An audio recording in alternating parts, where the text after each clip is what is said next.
allow the two children to have the budget every year. It's okay. Off your mind. It's okay. Off your mind. Like me. Chai!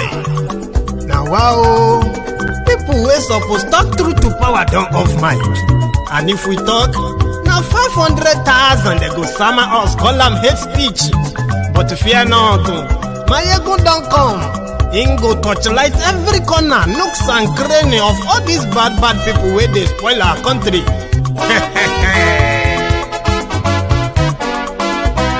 So my people make we laugh, oh, yo, yo. Maiyegun don't come, oh, yo, yo. My people make we shout, oh, yo, yo. Maiyegun don't come, oh, yo, yo. Maiyegun don't come, man of the masses, oh, yo, yo. Maiyegun don't come, oh, yo, yo. Maiyegun diary Politico, oh, yo, yo. Maiyegun don't come, oh, yo, yo. This one not the off in mind, oh, yo, yo. Maiyegun don't come, oh, yo, yo. Can in the touchlight every corner, oh, yo, yo. Maiyegun don't come, oh, yo, yo. Okay, some people be they holla say they want the power. Chai, them be promise us say we go get light and power. Nah. Them hustle sote they can't get the power. But now they know they do anything with the power. Sure. Every day, dollar just they get the higher power over Naira. Still them talk say make we off mind. But thank God say Maiyegun don't come. So my people make you loud, oh, yo, yo. Maiyegun don't come, oh, yo, yo. My people make we shout, oh, yo, yo. Maiyegun don't come, oh, yo, yo.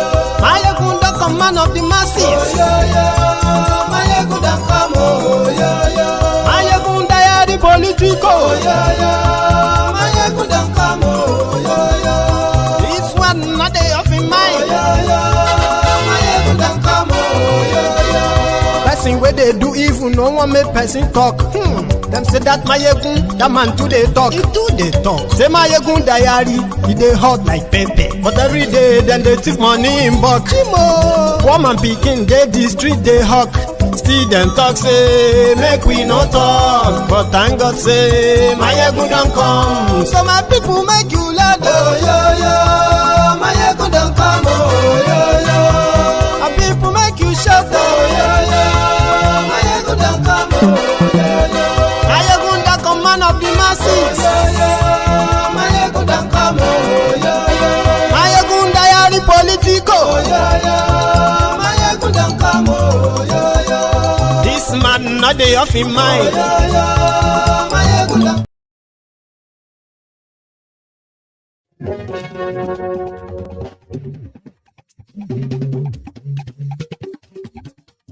Hello there.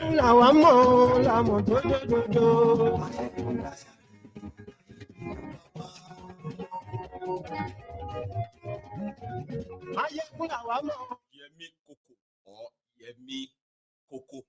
Thank you very much for that.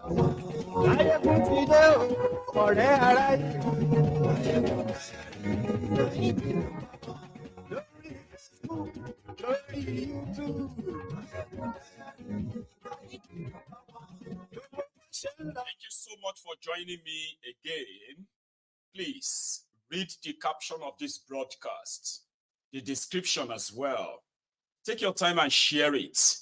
Invite your friends, invite your not so friendly friends. Tell them that Maiyegun to today again. What did you say?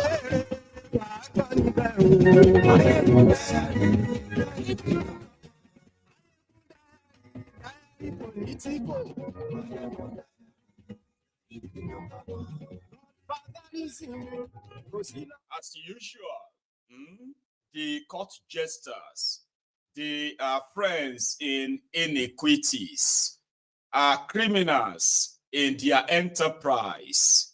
They met again at Tinubu's house in Bodilon, of course, during the holiday. And that was where Akpabiole, as usual, was playing to the gallery.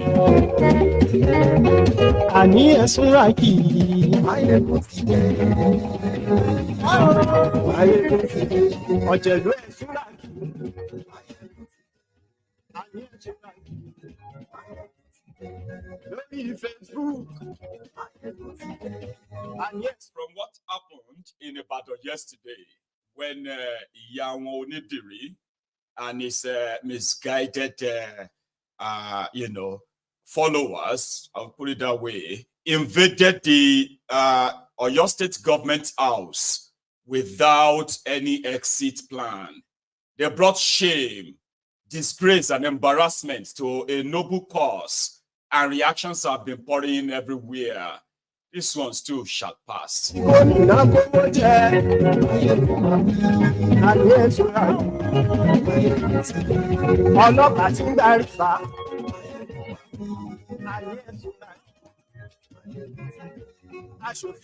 tell us something we didn't know.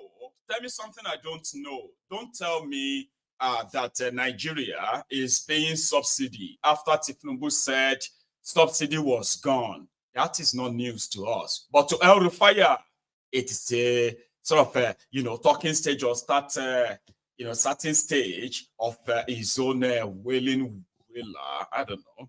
Yeah, El Rufai is here to remind us that Tinubu has been paying even more than what Nigeria was paying for subsidy before Tinubu and before subsidy was gone. El Rufai.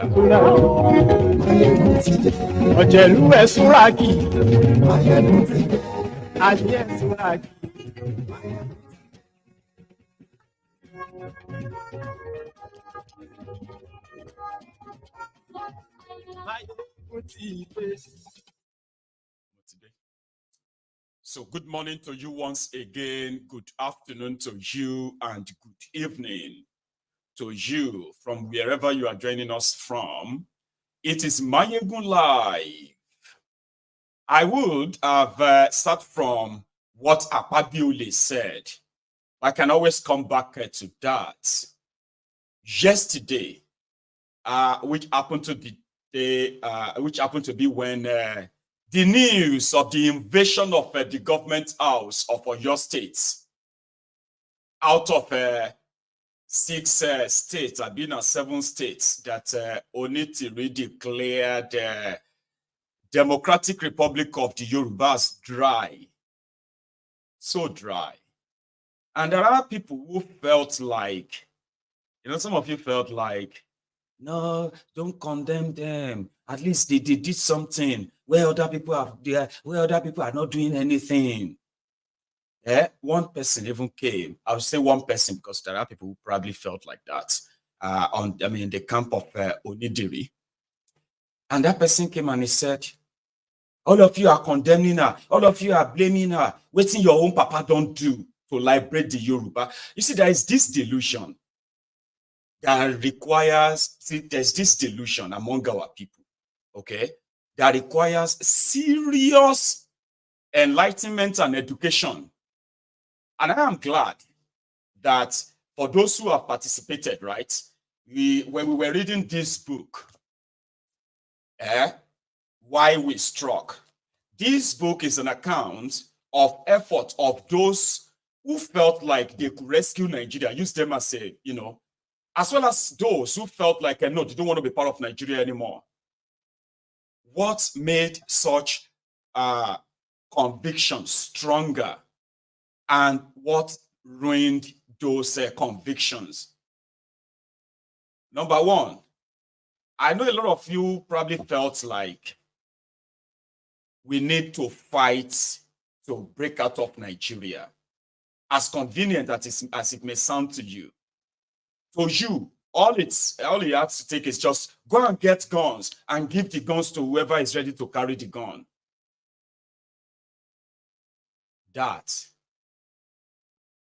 is the biggest delusion that some of us actually have and strongly believe in. Soldiers put together, trained soldiers put together civilians in the time of war. Thousands of them, right? And it was pretty much so obvious that without adequate and proper training, it is more to win a war or to possibly even break away in that manner. It is beyond buying guns and giving the guns to who is ready to carry the gun. Okay, and that doesn't mean that those of us who probably felt like until the time when you can easily say, yeah, we do have all that it takes. Okay, we want to go through that route now. You have all it takes, not deluded people, thick, deranged people. My father cannot single-handedly go and carry gun and then break Yoruba away. I have told you this many times. You cannot break people who are not in unison, in unison with whatever your plan is. They will be the first to rise against you. If you don't learn from history in this regard, right, you will repeat it. So yeah, we only did, but I think they bought one gun. I actually thought they had many guns, right? But they bought more uniforms. And when she made that declaration from far away America, okay, the deluded listener to her, the ones that some of you want to, I won't even say some, that few of you deluded ones who is also watching this broadcast right now, as deluded as you are, right? So somebody who wants to go and take over the government of a region chooses to go to one with one gun and many machetes, all right? And there is actually absolute no exit plan, no martyrdom, just some dumb fox who got motivated by a lunatic. And some of you want to turn around and try to make it look like it's all right. Have you actually seen what they have sent them into? Have you actually imagined the gravity of what they have sent them to do? I know some of you are also creating your own conspiracy theory. Na Tinubu they sponsor him. Na Kineko this. Somebody even told me to my face here that I was surprised that I believed that the whole invasion is real. That I was surprised that I didn't know that this could be Tinubu. This is part of all of the things that continue to give the deluded ones a little bit of, like, oh, he could have succeeded. One person even asked, he said, what if they succeeded? Here you will be here and be. And we said, have you taken a look at those who want to go and succeed and those who they really want to be up against? You want to take over the government of a region, right? And you've not got any sort of resources to make sure that you take over all of their police stations, military posts, and everywhere that they could mobilize to come and meet you wherever you are. You didn't plan that. And you feel like, the right thing or the way to make yourself feel better is to say, at least they did something. Anyway, from that yesterday, it didn't take them 24 hours. I think maybe a few slaps here, a few slaps there, threat of will kill you. To the supposed liberators who want to come and liberate all of us in Yoruba land with one gun and machetes, as well as their jars. Slaps here, slap there. They started confessing where they were keeping all of their military or military uniforms, all other printed materials. It didn't take long. And forever, this is going to be on record that this happened. All these videos, they will remain. Internet never forgets. And I know this before now. That you see all these lunatics that have jumped into this noble cause here and there, right? Majority of them, what they actually wanted is that same social media glorification. I remember 2 years ago when they were telling themselves that, because, like I said before, I've had people who have reached out to me. Baba, Maiyegun, we believe so much. Although we are ready, anything, all of you in the diaspora, you should help us. We need weapons. We can face these people. And I have told them, except you are, you have a different motive, a criminal motive. It is great that you are interested and you are ready to go all out. But it is more than that. I won't call people to give you guns.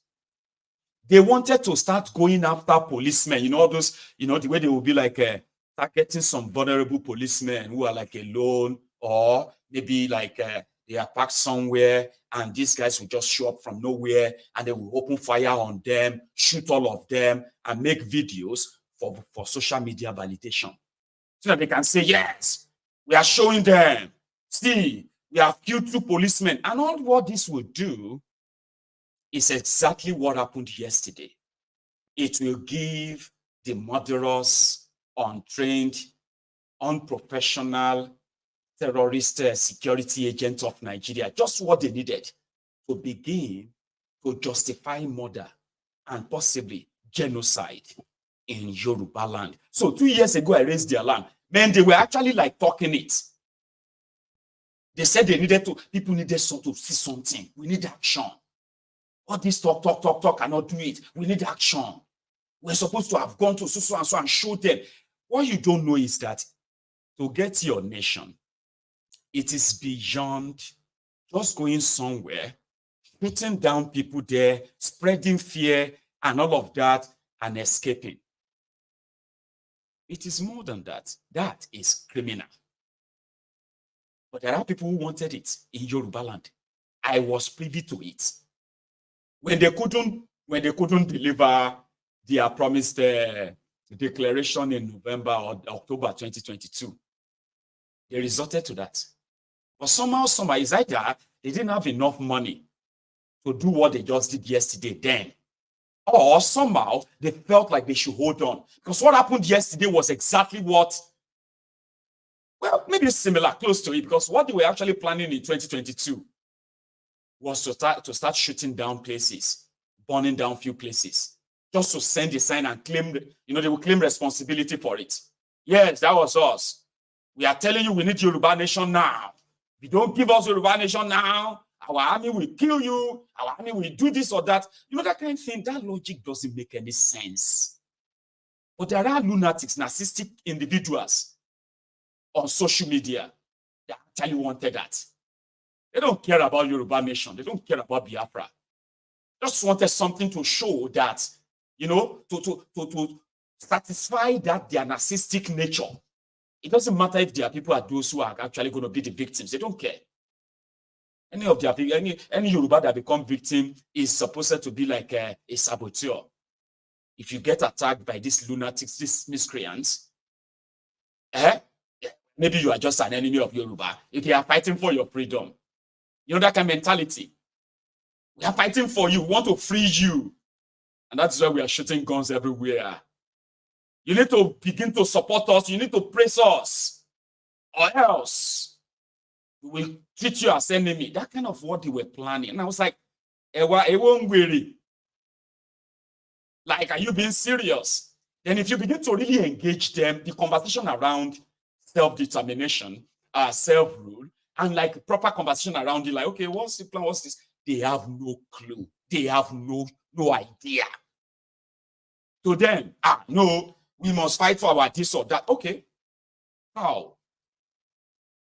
No clue. Just some deranged, deluded lunatics hiding behind different of their devices. And then another person came and he said, oh, so you are denying them now, Maiyegun. Are you not the one encouraging them to pick up guns and all of that? See, before now, the former Minister of Health in Nigeria said more than 70% of Nigerians have mental health problems. Now, the World Health Organization released the data yesterday. And guess what they said? They said more than, on their own, they said over 40 million Nigerians have mental problem. And once in a while, some of them can, jump into this platform. Because you see, I have always been here. And one of the approaches of mine is called storytelling. I have been accused of somebody who just loves to talk. I am not here to tell you how we are going to carry gun or carry that and the rest of that. Then surprisingly, or maybe unsurprisingly, some deluded, misguided idiots carried pump action gun when some other deranged lunatics from outside Nigeria said they have declared Democratic Republic of the Yoruba dry. And then we saw the news, we were like, so what was the exit plan? What was the plan? So you were just going to like go to the government house and what? They had no clue. And those are the people, some of you deluded wearies, think I'm actually going to feel, I'm gonna like become politically correct addressing something like this. Do you even understand what it means in the whole concept, in the whole context of things? It's done, the damages is done already. And it simply means that they have given Nigeria what Nigeria wanted. And then maybe I should just look around and just pretend that it's not that bad.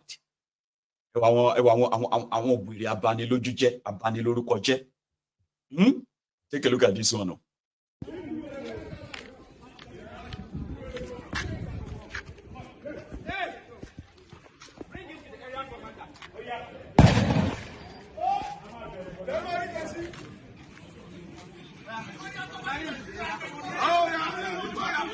Mama. We are here to cook here, no problem. Okay, ma.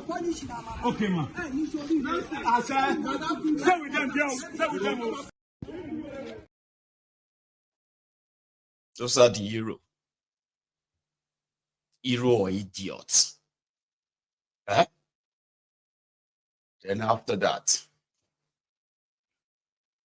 as usual in Nigeria police have done a great job. Nigerian army, that brag, and it was for their further, probably further beating and all that after displaying them like this first.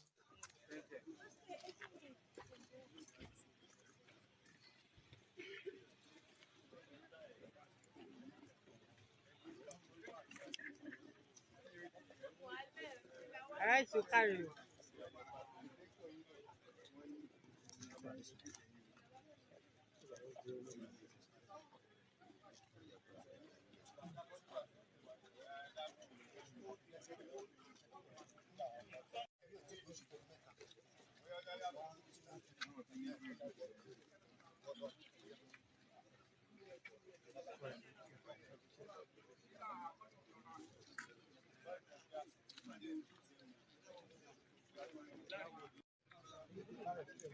Oh no.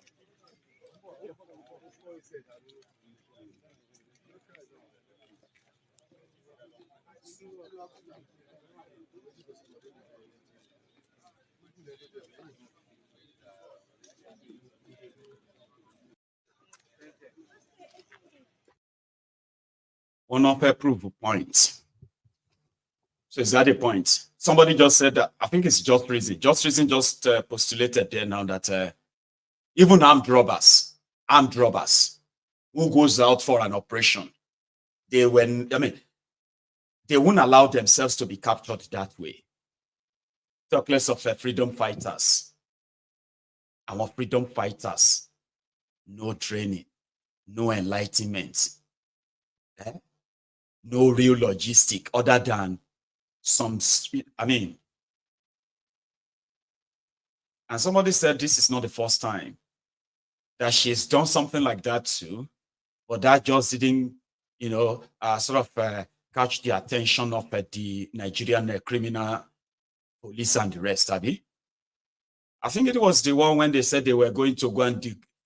I remember now. Is that not the one that they said they were going to go and break open the border? They have opened the border. We have opened the border now. Everybody, your border is open. I think it's that one, Abby, that they made the video. Yoruba nation, border open, border open. We meanwhile, it's just the display of rascality. Display of rascality by some misguided miscreants in this regard. Those videos will make their way to the internet. They will make their way to so many places all over the world. And they do not portray the Yorubas in good light, the Yorubas that the world knows about. Now you can even see the Akpabiole and one more alidede. I thought they said they love Yoruba land. I thought they were calling people Omoale for not following Tinubu Omoale. They were the ones who are now mocking and calling for the execution of these guys. If Tinubu people wait till you say they love Yoruba land, they are the ones they are now calling on these are the people who claim the lunatics who probably are coming to rescue the Yorubas, Abi. So they didn't bring anything but shame. And that image will remain forever in the minds of so many people who have come across them. After slap here, slap there, they took them to their Oluyole. I don't know if I should call it hideouts now. They took them to their Oluyole place where 3 different, houses. They didn't find any gun, no. They didn't find gun. They didn't find anything other than more military fatigues. That's military uniform. Boots, flags, megaphone. I'll show you. This is what they found after about these guys not even shoot any one single gun at this police or this military guy who came to get them. They just grabbed it. Before police came, before the military got to where they were, these guys were lying down. They were lying down. They were lying down and like, there's eyes, please, please, please. But it's because this Nigerian police and these lunatics too, they kept shooting and shooting, not shooting at them, shooting up there. And if I play you that video on this YouTube, right, they will ask me to remove it because of the gunshots. I'll show you the one that didn't shoot gun. And you can easily tell. They felt like they found something great, the police. Walking into this house and finding all these gears and all that, it was like, you can even see their expression. Wow. Ha. You want to cause war in Yoruba land. You, these people, on top cloth. Only small slap here and there. And the Adele President, interim president. I am here to hear another broadcast. I'm following it. It's interesting though, right? But take a look. The supposed discovery, uncover. Nigerian army, Nigerian police uncover the hideout of the Yoruba agitators. I'll show you the hideout and what they discovered.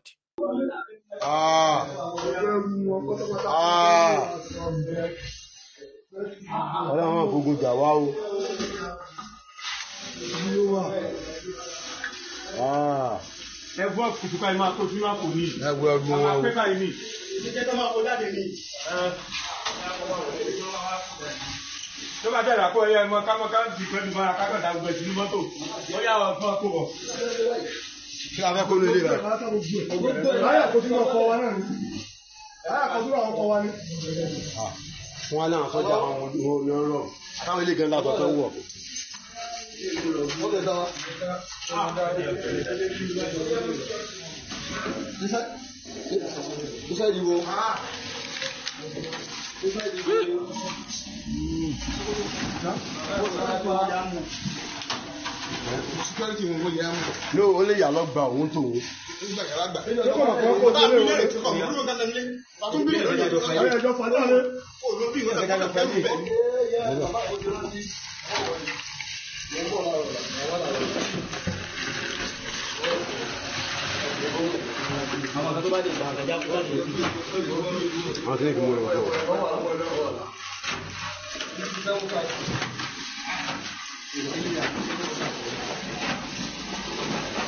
To our evangelism.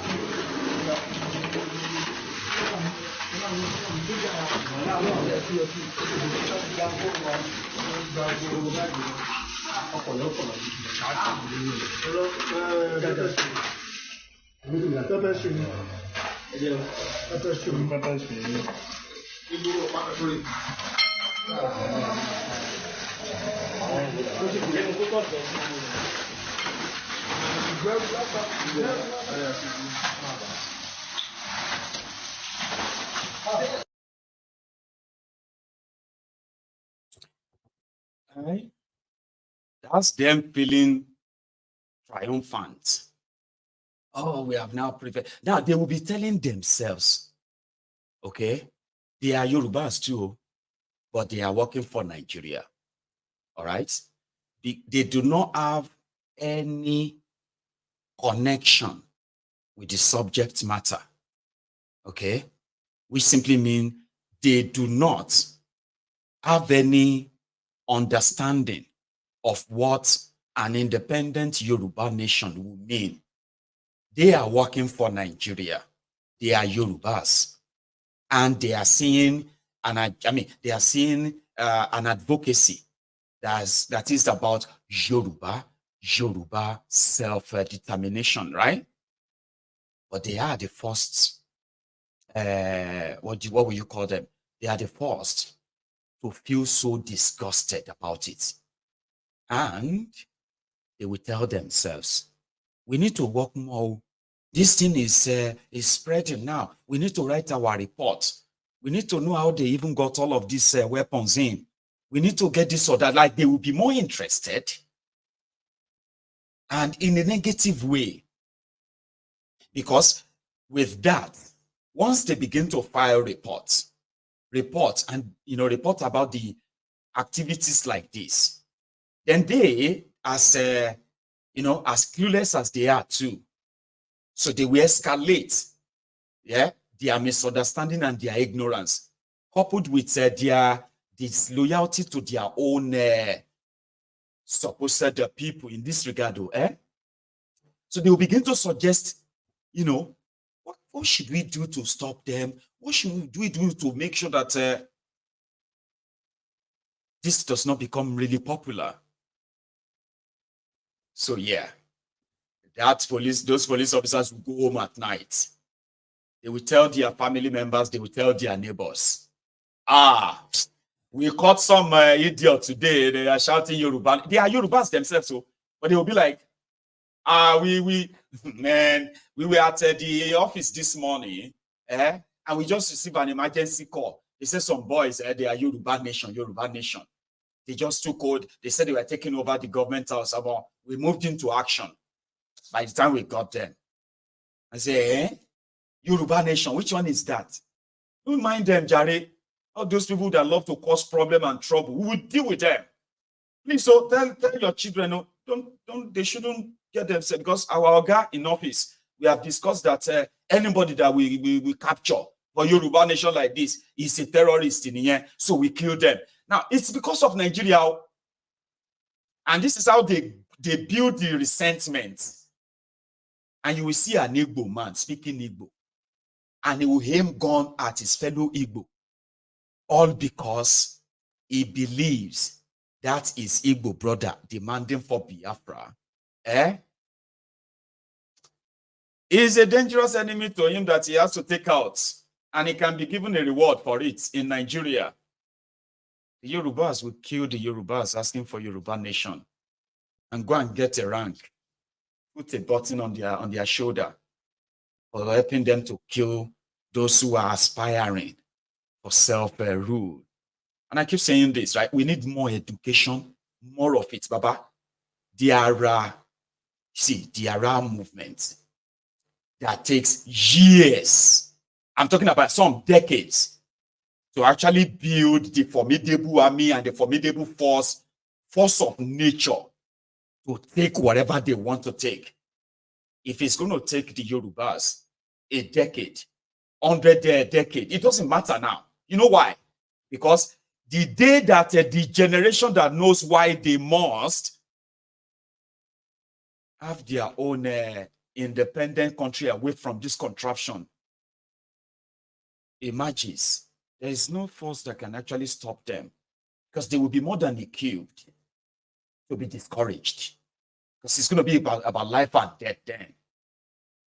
So we need a lot. Like I said, I'm doing something on that in that regard, where I'm not saying that we have to wait 100 years or 200 years. That's not the point.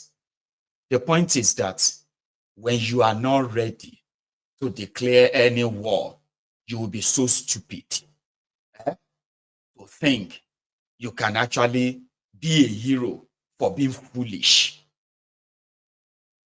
because that's what this is all about now. And I saw a video of some women. They were lamenting that the Nigerian police, in their usual way, while they were engaging with these guys, they also decided to kidnap every innocent person they saw on the side, just to show walking. And these ones are now crying out. I want you to listen to them. They are speaking in Yoruba. Somebody's going to be helping me to helping all of us to interpret that or subtitle it in the comment section. Pay attention.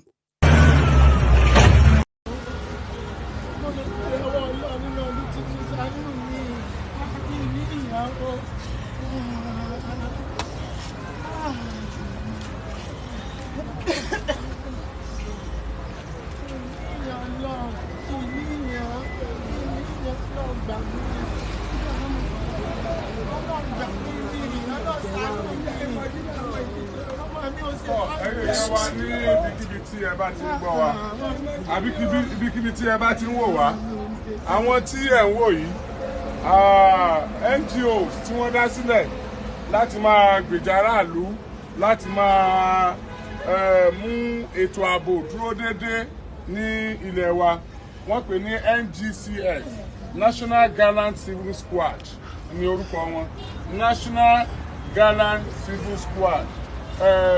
Iṣẹ́ tí wọ́n ṣe òun náà ni wọ́n kọ síbí: security of life and properties, security training in a legal way, bodyguard, corporate events, protocol, escort duties, security investigation, security consultancy, chieftaincy title, crowd control, peace enhancement, àti bẹ́ẹ̀ bẹ́ẹ̀ lọ àti bẹ́ẹ̀ bẹ́ẹ̀ lọ. Ohun tí wọ́n wà fún nìyẹn. So ẹni ọ̀gá wọn pátápátá lélẹ́yìí. Ọ̀gá wọn pátápátá rẹ̀, kí lórúkọ rẹ̀? Tó lọ school. Ó lọ school o. Kí ni qualification rẹ̀? Schools àti ní. Oh God, okay. Nínú ẹ̀kọ́ orúkọ ẹ̀? Olúgbèmí Michael. Òun ló dá ẹgbẹ́ àbí? Òun ló dá sílẹ̀. Olúgbèmí Michael yìí, uniform wọn, wọ́n ṣàlàyé nǹkan tó ṣẹlẹ̀.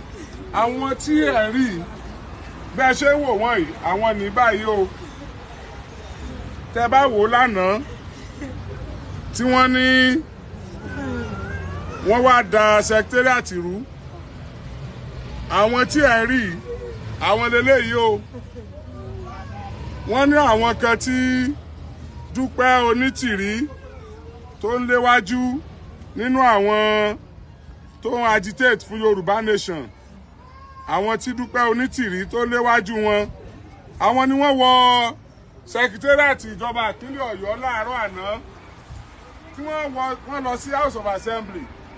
Wọ́n yọ àsíá orílẹ̀-èdè Nàìjíríà kúrò, wọ́n gbé àsíá Yorùbá nation tí wọ́n sí. Ẹ jẹ́ ká máa kóòtẹ̀ Yorùbá nation èyí tá à ń sọ yìí kì í ṣe Yorùbá nation ti Sunday Igboho, Yorùbá nation ti àwọn Dúpẹ́ Onítìrí ni. Àwọn ọmọ náà àmọ́ tí wọ́n mú yó, àmọ́ tí wọ́n jẹ yó pẹ̀lú. Wọ́n wọ inú ọgbà secretariat. Wọ́n na ọwọ́ ìbọn sí àwọn Àmọ̀tẹ́kùn, kódà wọ́n na ọwọ́ ìbọn sí ọlọ́pàá kó tó di pé apá ọlọ́pàá ká wọn. A kí àwọn ọlọ́pàá, wọn kú iṣẹ́ takuntakun. Ṣùgbọ́n ìṣẹ̀lẹ̀ kan wá ṣẹlẹ̀ tó jẹ́ ká wá sójú wòran wa. Ó náà ni pé nígbà tí a bá fẹ́ justice, kí ló máa ń fà tètò ìdájọ́ máa ń falẹ̀ díẹ̀ ní ìwádìí láti mọ́ gbẹ̀bí fáláre, láti mọ́ fìyà jẹ tí ò yẹ kíyà ó jẹ. Lórí ọ̀rọ̀ ìbínú wa ṣe dùn tó pẹ̀lú iṣẹ́ tọ́lọ́pàá ṣe lánàá àtàwọn operation burst àtàwọn sójà, bínú wa ṣe dùn tó.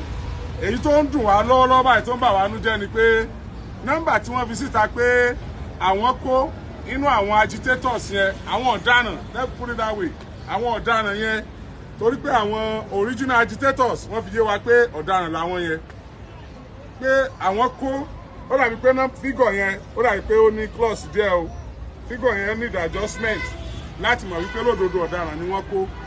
Lóòótọ́ wọ́n ti parade wọn fine, bá àwọn tí wọ́n parade tá a fi hàn yìí ẹja gbọ́ lẹ́nu ẹgbẹ́ wọn ní tí wọ́n wà fún. Ẹ pẹ̀lẹ́ o, ta ni ó sọ̀rọ̀ ní tí ó sọ̀rọ̀ sókè? Okay. Orúkọ mi ni Ibrahim Samuel Yanolu. Ìyá Ibrahim Samuel Yanolu. Sọ̀rọ̀ sókè láàrin. Ibrahim Samuel Yanolu wa. Àwọn civil defence ni wọ́n wá sí ọ̀dọ̀ wa lánàá, wọ́n wá kó wa. Táìmù tí wọ́n ń bọ̀. Kí ni wọ́n wá kó yín fún? Wọ́n wá kó wa fún uniform. Wípé àwọn uniform ni. Ìyẹn wọ́n wá ní ká pa àwọn ọ̀gá wa. Bàtà wá pa àwọn ọ̀gá wa. Táìmù tí wọ́n wá ń bọ̀ yẹn ni ìṣẹ̀lẹ̀ yẹn ṣẹlẹ̀ tí wọ́n wá kó lọ sí operation boss office. Kí ìṣẹ̀lẹ̀ wo ló ṣẹlẹ̀? Báwo ló ṣe sọ̀rọ̀ bí amukun mẹ́kọ̀ọ́ yìí? Àwọn operation boss àwọn wọn ní pé ara àwọn ni wọ́n wà. Wọ́n ní ara àwọn lọ́wọ́ àwọn operation boss ni. Ìwọ wà lọ́fíìsì táìmù yẹn? Bẹ́ẹ̀ ni mo wà lọ́fíìsì táìmù yẹn. Mo wà lára àwọn tó kó. Wà lára àwọn tó kó tó fẹ́ wá gbàlẹ̀. Mo wà lára àwọn tó kó tó fẹ́ wá gbàlẹ̀ táìmù yẹn. Nítorí lè ṣẹlẹ̀ ní kò lè compose ara ẹ̀ mọ́, wàhálà yẹn ti pọ̀ jù, inú ìbànújẹ́ ló ń gan wà torí pé inú àwọn tọ́gà wọn fẹ́ wá gbàlẹ̀ tí wàhálà ti dé òun ni. So ẹ má máa ń dẹ̀, ó ti ṣàlàyé fún mi, màá tún ràn lọ́wọ́. Àwọn civil defence wọ́n lọ bá wọn ní ọ́fíìsì wọn, tá a bá wo aṣọ yìí dáadáa ó jọ ti civil defence lóòótọ́. Àwọn civil defence ni wọ́n ṣe láti máa lo orú aṣọ àwọn, wọ́n kó wọn lára àwọn tí wọ́n kó ní ọkùnrin. Ìgbà tí wọ́n kó wọn lọ́fíìsì wọn, wọ́n ní ẹ pé àwọn ọ̀gá yín kán máa bọ̀ láti wá gbà yín lẹ̀, wọ́n fẹ́ bá àwọn ọ̀gá wọn sọ̀rọ̀. Àwọn ọ̀gá wọn gbéra láti Yemẹtu, wọ́n kóra wọn jọ, àwọn ń bọ̀ wá sí ọ́fíìsì civil defence tó wà lẹ́gbẹ̀ẹ́ Ministry of Environment. Wọ́n àgbáwájú main secretariat kọjá, iwájú secretariat dẹ̀ ni wàhálà ti ń ṣẹlẹ̀ lọ́wọ́lọ́wọ́. Àsìkò ìgbà náà táwọn gbéra tí wọ́n ń bọ̀, àwọn ò mọ tó ṣẹlẹ̀ ní secretariat. Àsìkò ìgbà yẹn àwọn operation burst wọ́n ti débẹ̀, àwọn ọlọ́pàá wọ́n ti reinforce nítorí pé àwọn ará bí nàbọn sí àwọn tí wọ́n bá ń bẹ̀, kódà sójà tí wọ́n bá ń bẹ̀ wọ́n ní kó jókòó, wọ́n nàbọn sí. So àsìkò ìgbà yẹn làwọn èèyàn àwọn ọ̀gá àwọn eléyìí wá ń bọ̀, àwọn ò mọ tó ṣẹlẹ̀.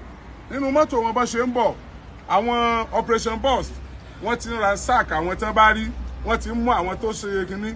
Tẹ́ bá dẹ̀ wo fìlà yìí, fìlà pupa ni. Àwọn tó dẹ̀ wá operate níbẹ̀ yẹn, fìlà pupa náà ni wọ́n dé. So let me save us the breath, okay? Still on the issue. You see those people you saw on your screen just there? There's a man who started the security outfit. It's meant to be like, providing private security, private this or that, right? But that yesterday, the civil defense in Nigeria, NSCDC, they sort of bust the supposed office of this group, security outfit or private security outfit, accusing them of using similar uniform as theirs. They are private, NSCDC is that of government, right? So they now arrested those they found there. That was the NSCDC. So they now told those arrested to call their boss, to come to their office. It was when their boss was going to the office of the NSCDC around that same Agodi, right? It was the exact time that the face-off between the Onitiri's deluded thugs were facing the police inside the secretariat, the government house, and they were doing stop and search. They got this guy and they picked him up, their supposed boss, and he got paraded. The reason is because the Onitiri's army, the thugs, they were also wearing red beret, like a red beret, on their military uniform. So when they saw these ones with red berets outside the Agodi government house, they just picked them. And when it was time for them to parade those thugs sent by Onitiri, they paraded this Oga boss. And they had to go out and cry out for help that no, our man wasn't one of them. Oh, we are not one of them. Oh. So our inspector seen here.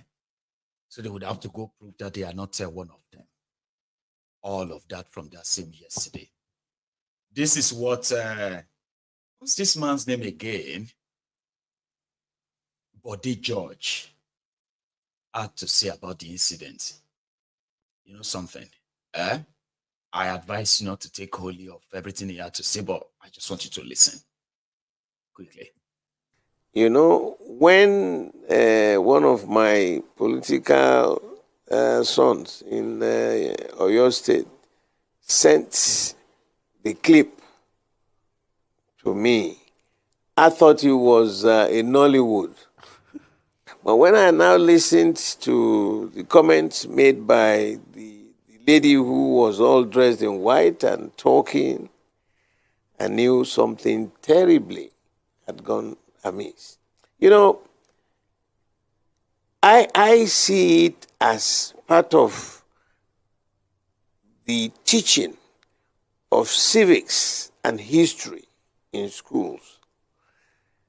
You just don't go arrange for people to take arms against your government. It is treason. And the way they were even lucky that they called the Amotekun first before the police arrived. If it had been people from my old profession, they would have seen them as enemies and they would have fired at them. I was completely very angry because that is not the way you talk. It's your government. Government of the people, by the people, for the people. The lady too who was talking, she says she's Mrs. Abiola and Onitiri. These are resounding, well-known names in the western part of this country. So what could have driven them to that level? You are not in the country. You are telling them that you are declaring the kingdom of Yorubas or something. I thought it was like a joke. It's a bad dream. Naturally, yes, the Attorney General of the Federation is from Oyo State. The President of Nigeria today is also from the Southwest. So what on the globe would have driven them to that? My conclusion is that maybe they are not that educated. But when you listen to them, and I know the Onitiri family very well, I think the second son of the former politician, Papa, was my classmate in secondary school. I know their family very well. So listening to that and hearing what she's saying, Kadan kadao, suru. You don't take up arms against your nation. Better now come back home. Because these guys that have been arrested, they are going to be treated like, well, we pray for them, but it's unimaginable. I said, what? You brought guns? They were there with charms? Are they dreaming? It's unacceptable. It's the highest breaking of the law of the land. You can talk, you have that freedom of speech, you can express your opinion, and we have been doing that. That's the most sensible way to approach this problem. Everybody, including me, I know as a matter of fact that the constitution we are running is not working. It's more like a defined paperwork for a military organization. Why should everybody head to Abuja every month to collect their lages? It's not working. What has the president got to do with my local government here, or with the local government in Sokoto, or the local government in Bayelsa? No, nothing. Politics is local. And we want to see that the restructuring, everybody's been talking about it, is what the path we should take. But to start taking arms and now shooting people, it's a modern day Robin Hood. It's insanity. And I want to plead with everybody.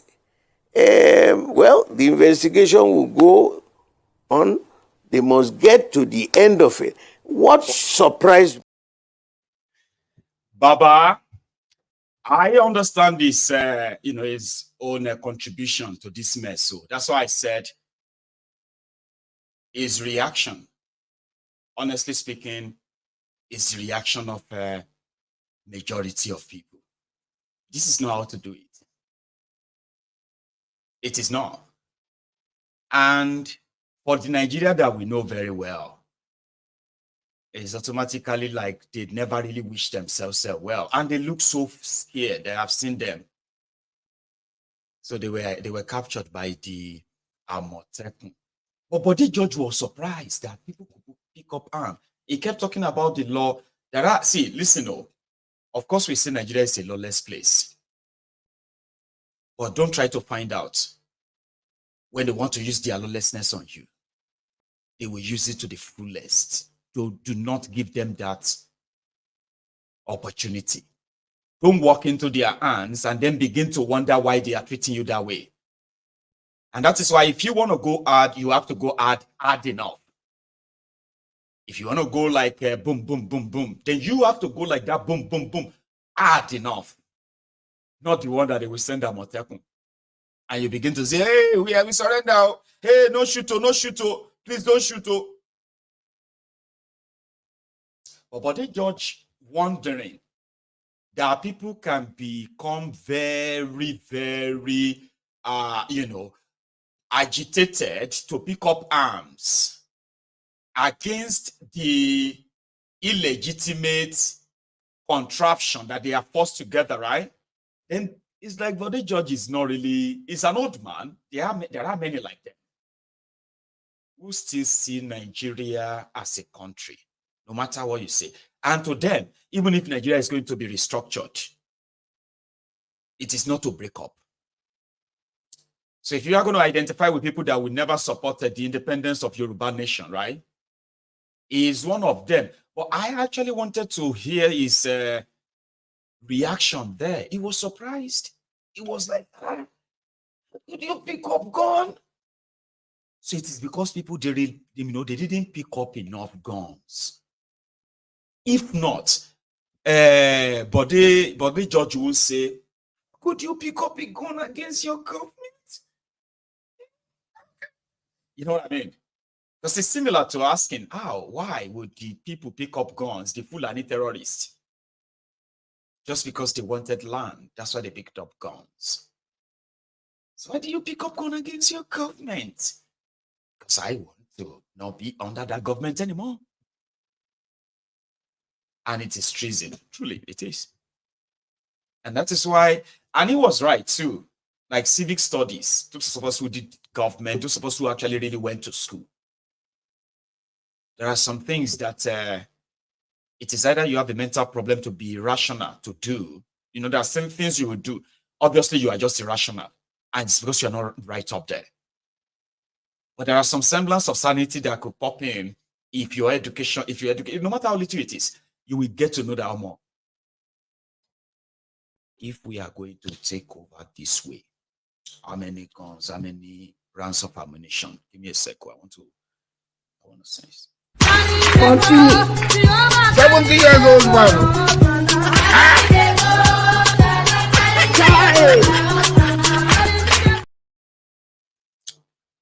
You get that? You would have to plan all the way through. Let me give you this, my own inside. I gave a name to it the other day when I was thinking about this. Saying this, right?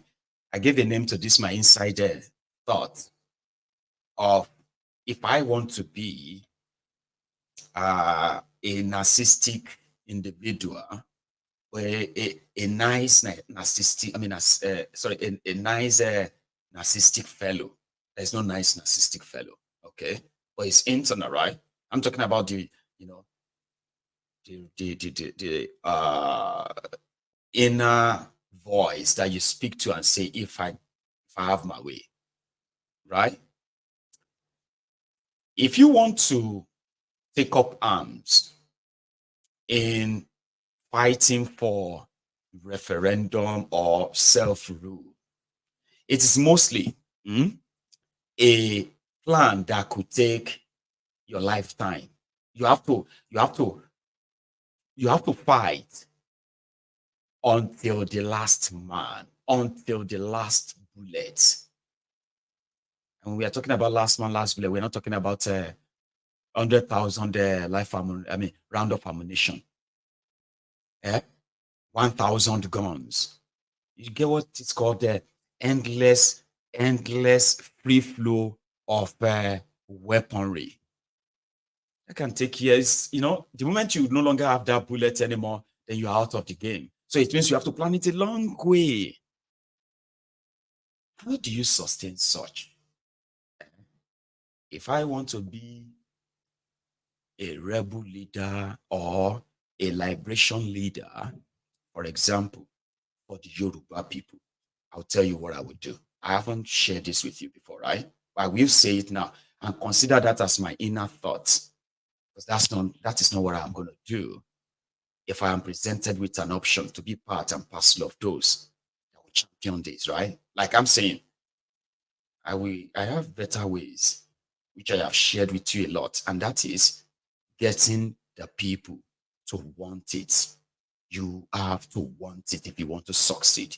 You cannot succeed in fighting for an independence of any country in this kind of context without the people on your side. You must, if it's going to take you forever to get that, you have to get that first. And then you don't even have to send anybody to war yet. That's the last resort. If I could have a handful of maybe just about 1,000 or 2,000 dedicated, men and women, I could force the hand of the entire powerful people in the entire Southwest Nigeria, that those who are shouting one Nigeria today, your governors, your senators, including Tinubu and co, I could force their hand that they could begin to shout a referendum and break it up. Yeah, you could force their hands. It's not that tough. Instead of me using resources to fight war with Nigeria, in which my fellow Yorubas may even turn against me, they will turn against me. The Yorubas that are benefiting from this contraption, they will be the first to find means of getting rid of me. So in order to make everybody knows that the plan is,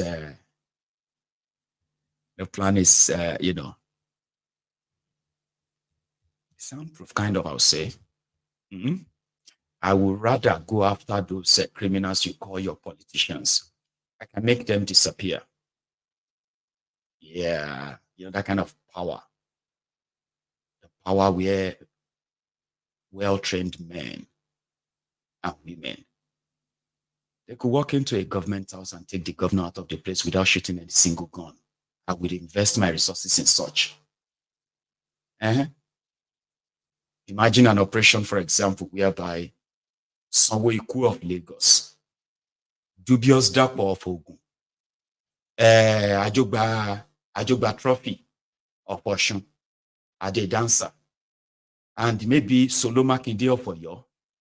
Imagine a situation whereby you put 4 of them in front of a camera and you declare to the people there that these are the enemies of the Yoruba people, and we will use them as a scapegoat to others who believe that they are untouchable in Yoruba land. Yorubas don't want to be part of Nigeria anymore. And all of you who are benefiting from that Nigeria, using your influence to continue to impoverish our people, keep them under the bondage of Nigeria. What will happen to these 4 will happen to you too. And don't think you are untouchable. I'm not saying kill anybody. Because on my mind, I said some level of shit that you've never seen before. Take the governors. Now the senators go first, they run away. First, some of them will not come back to Yoruba land anymore. You understand? To take up political post in Yoruba land and be shouting one Nigeria will become like you signing your death warrant, kind of. You go missing. They won't see you again. Not kill you. I'm not saying kill anybody. I could do that. But the resources to do all of that can take years of planning. Building mutual trusts. Do you understand? Establishing cells all across Yoruba land. You need to scare those who felt like they are untouchable, and the Yoruba nation or advocacy for it will receive a general attention. It will become a serious thing. Because they will then be begging, Abba, let's come together and talk. All these things that you are doing, we cannot, it's not good. Well, you can continue to say that. But for every one of you who have a chance of speaking out for Yoruba, and you choose to speak for Nigeria, don't come back to Yoruba land. That kind of influence, that kind of power is what I would do, not send people to go and take over a secretariat with nothing there. No, I won't do that. I have such. But I don't have that now. But look at me very well. I told you these are my inner thoughts, inner thinkings. They are mine. And don't ever think that it is impossible, because I am from this I have this philosophy. And it's a very powerful one. If you can think it, you can make it happen. Orientation, awareness, education. They are so important, because it won't take long before the people you think you want to do all of this for will turn against you, and you will become public #1 enemy. And that will be counterproductive. Resources that you don't have can actually be used little by little. A lot of you want things done now, even when you don't have the resources to do them. These are just wishful thinking. Sending people to become suicidal or all of that. These are nonsense. I am glad there are people like Bode, Georgia and Co. and people like him again, right? They should be aware that there are actually Yorubas with proper orientation, with adequate education, and sufficient logistic resources to back them. They will force the hand of the owners of that contraption to let go, either peacefully or violently. Let's leave that and go straight to those who are already. They say politicians are always thinking about the next elections. Real leaders think about the next generation. So the likes of Akpabiole and Co., those who are the praise singers, aslikas, for Kolu and his pampas, he had this to say 2 days ago, I think, when he was with Kolu in Lagos. The heads and commanders of the subnationals of Nigeria, the governors, almost all of them are following your footsteps. They are doing very, very well. I can confirm that. Irrespective of political party, the governors are doing well. So, Your Excellency, nothing to say than to say that this fasting period and this end of fasting and this Eid al-Fitr, Almighty Allah should protect you. Protect your Vice President and protect your administration. Almighty Allah should protect all of us. Grant us the wherewithal to make Nigerians happier as we are making them. We are very delighted to be in your midst today. We don't take this for granted. It's not every president that will open doors and give food to everybody. But you're a man of the people. You're always happy to be with the people. And that's why you're happy to receive us. We thank you for this meal. Mr. President, I won't speak politics today.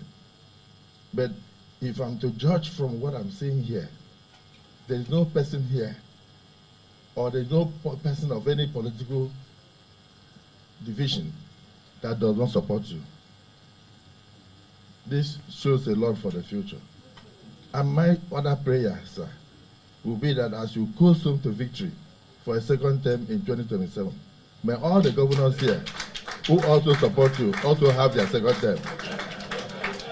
Can we say amen? I'll repeat myself. Thank you, Mr. President. I will end by saying that, yes, indeed, the leadership of the entire National Assembly is here. We are delighted and happy to eat with you, the Vice President and the governors. But let it not be only when we have occasions. Once in a while, invite us like this. Some of us have not seen some of our governors for a long time. And seeing them and eating with them and smiling with them is a thing of joy. So when you get back to Abuja, invite us, we'll come, sit with you. If we have nothing to discuss, we'll just share some bottles of understanding and then assess the happiness of Nigerians, which we were voted to give. You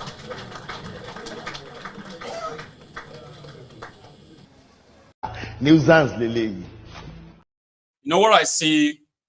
I mean, it is actually really cringy to watch when you see grown-up men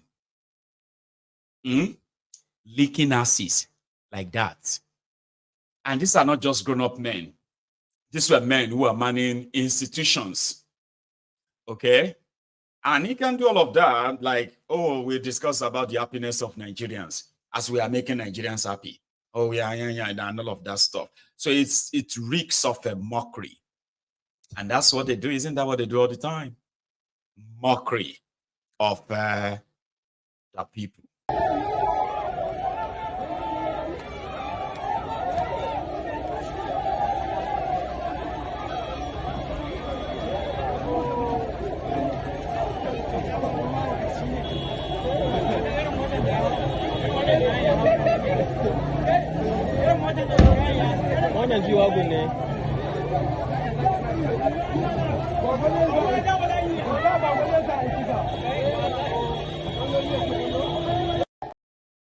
Pure mockery. Kadobi's what do you call that again? Is that like home run? Kadobi using Nigerian foreign reserve to defend the Naira. And according to that word, I mean, it's a ridiculous word, so to say, defending Naira. But that is the language that the Nigerian seems to understand. Whatever Kadobi is doing, making no stop, made the thing they go down. My neighbor that bought dollars for 1,800, hoping that the dollar will go to 2,500. She is crying now. She's lost half of her money. Kadobi continue. Now your foreign reserve, they suffer. Number one, is actually so stupid of you to join currency speculation and buying currency simply because it's going up and down when you are actually not into stock trading. That's nonsense. Okay. However, if you have your genuine, legitimate dollars, hey, if I have any one advice, or if I have been giving you any advice, or this why, and you've never taken any of them, is this one I want to give you now? Please don't ignore it. In fact, you see now that their dollar, Nigeria, Naira to dollar of Kadobi, using the foreign reserve of Nigeria, which is the money they are now sharing to themselves in a way to continue to speculate that what do you call it, that exchange. If anybody is smart now, maybe not right now, if you give it a few more days, you should buy the dip. That's what they say in, is that not what you say in economics? Buy the dip. If they wake up tomorrow and they tell you that a dollar to Naira is now 700 Naira, if you get so much dollars of that, you know what I mean? I mean, sorry, if you have so much of that Naira, look for who is ready to sell their own dollars. Buy the dip and keep your money. Okay? It is about trade. And so as much as a lot of people are kind of noticing that, yes, they said Naira dollar is coming down, how come it's not reflecting on the, general things? And then they were like, give it time. Okay? So you should give it time, and it will soon be affecting general things. then why would the NBC or MBS come out today and say your inflation keeps growing, including food inflation, still expensive and will continue?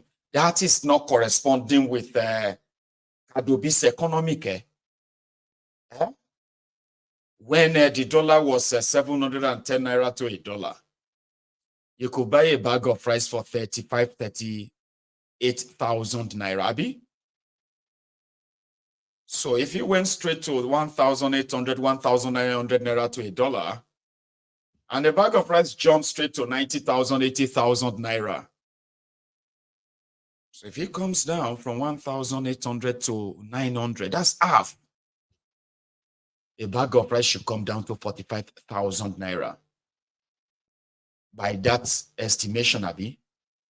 But that is not how it works. Kadobi say abracadabra is announcing the dollar exchange of 1,000 naira or so, as they are getting the, So, for those who are bringing goods to come and sell to you, to clear the goods, which is in dollars, the same Kadobi gave them the exchange rate of 1,460 something naira. And those are the people that will impact on the bag of your spaghetti or washing powder. Yes, those are the ones that will affect your direct purchases and all that. So if they really want to help you, that subsidized dollars that Kadobi is selling should be extended to those who are bringing things to Nigeria. Because whatever they take from them, as ridiculous as it, Baba, they have increased their import duties, how much you pay for bringing things into Nigeria. They have increased it 6 times between January 2024 and the end of March 2024. 6 times they increased it. But they are telling people, dollar is going to come down soon. And people are now wondering, well, how come? Oh, Maiyegun General has come down. Oh, congratulations. So just hope they extend it that much. When Dangote agreed to collect a subsidy on a diesel, they didn't tell you how much they promised to give to him or how much they are going to write off from the over $10 billion they smuggled out of your central bank under Emefiole. Nobody knows what it is, but Dangote has promised to crash the price of his imported diesel. Who is going to pay the difference? You. And that is why El Rufai in Borno, Maiduguri yesterday, told his audience, are you aware that a subsidy is back and it is ridiculously outrageous now than what it was when Tinubu removed it? El Rufai. It was a guest where they are doing something, what do you call it? What they call the building capacity. Zulum of Maiduguri. Because, I mean, to be honest, you know that in practice, there is no Borno state. I haven't told you that before, but in my book, there is no Borno state. How could you have a state with 27 or 28 local government area and you are only governing or controlling just less than 10 local government of the 28? I am talking about over 18 local, half of the whole entire state is no longer in control of Nigeria. And this is not an exaggeration. It has been like that for years since under Bokwari. Ungoverned areas in Borno is more than half of Borno state.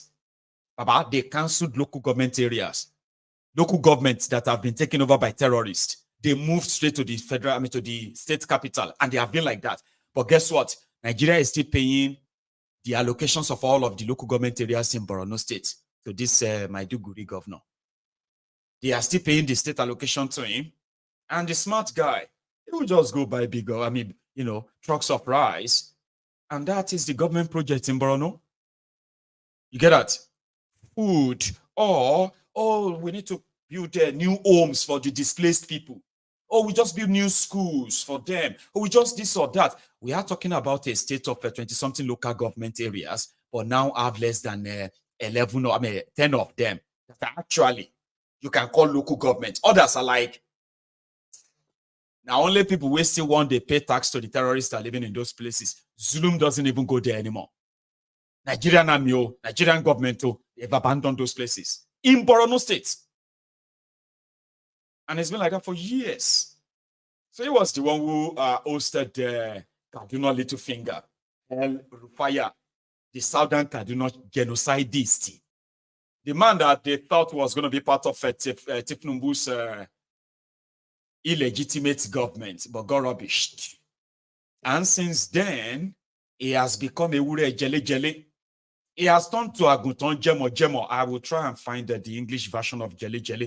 That is the goat that is picking the floor in the house. Homeless goat. Or sheepy that is peeling the wall. Abi jele jemo. Like, when you see the sheep that is doing like that on the muddy wall.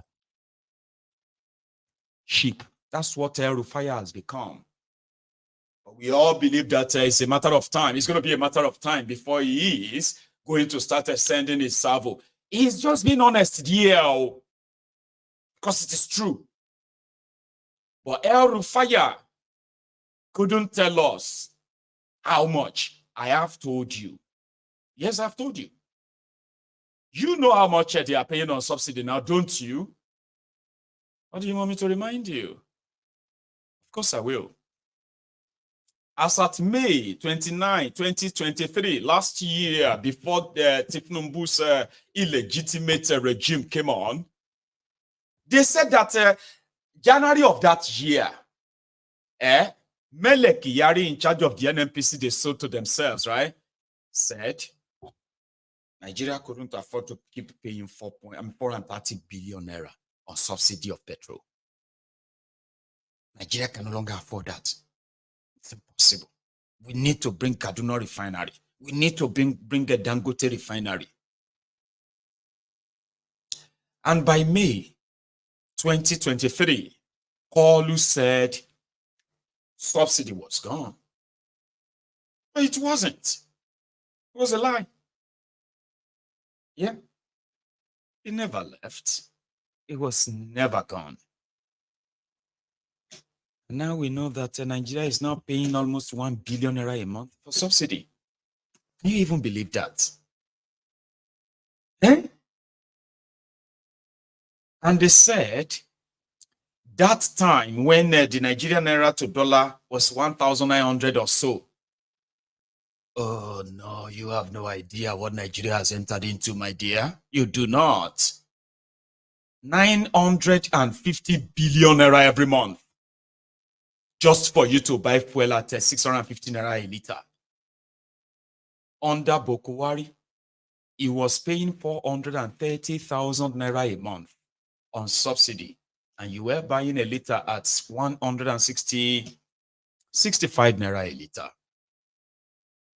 So you're paying more. Your Tinubu's criminal, they are paying more on subsidy. And you are paying more on the same fuel. 950. And El Rufai had to make that his talking point in Maiduguri yesterday. Nigeria is going nowhere. He said it. Nigeria has a problem of leadership. He said it. Less than a year of Tinubu. Show him how long you go. May we have a long life to witness all of that. Because El Rufai will always be El Rufai. But can Kolu be Jonathan? Because as much as they told you that Jonathan was a weak this, a weak that, El Rufai still had to cross border. El Rufai had to run away from Nigeria to avoid jail. Until they started their jihadi, all past criminals, Al-Qaeda People's Congress.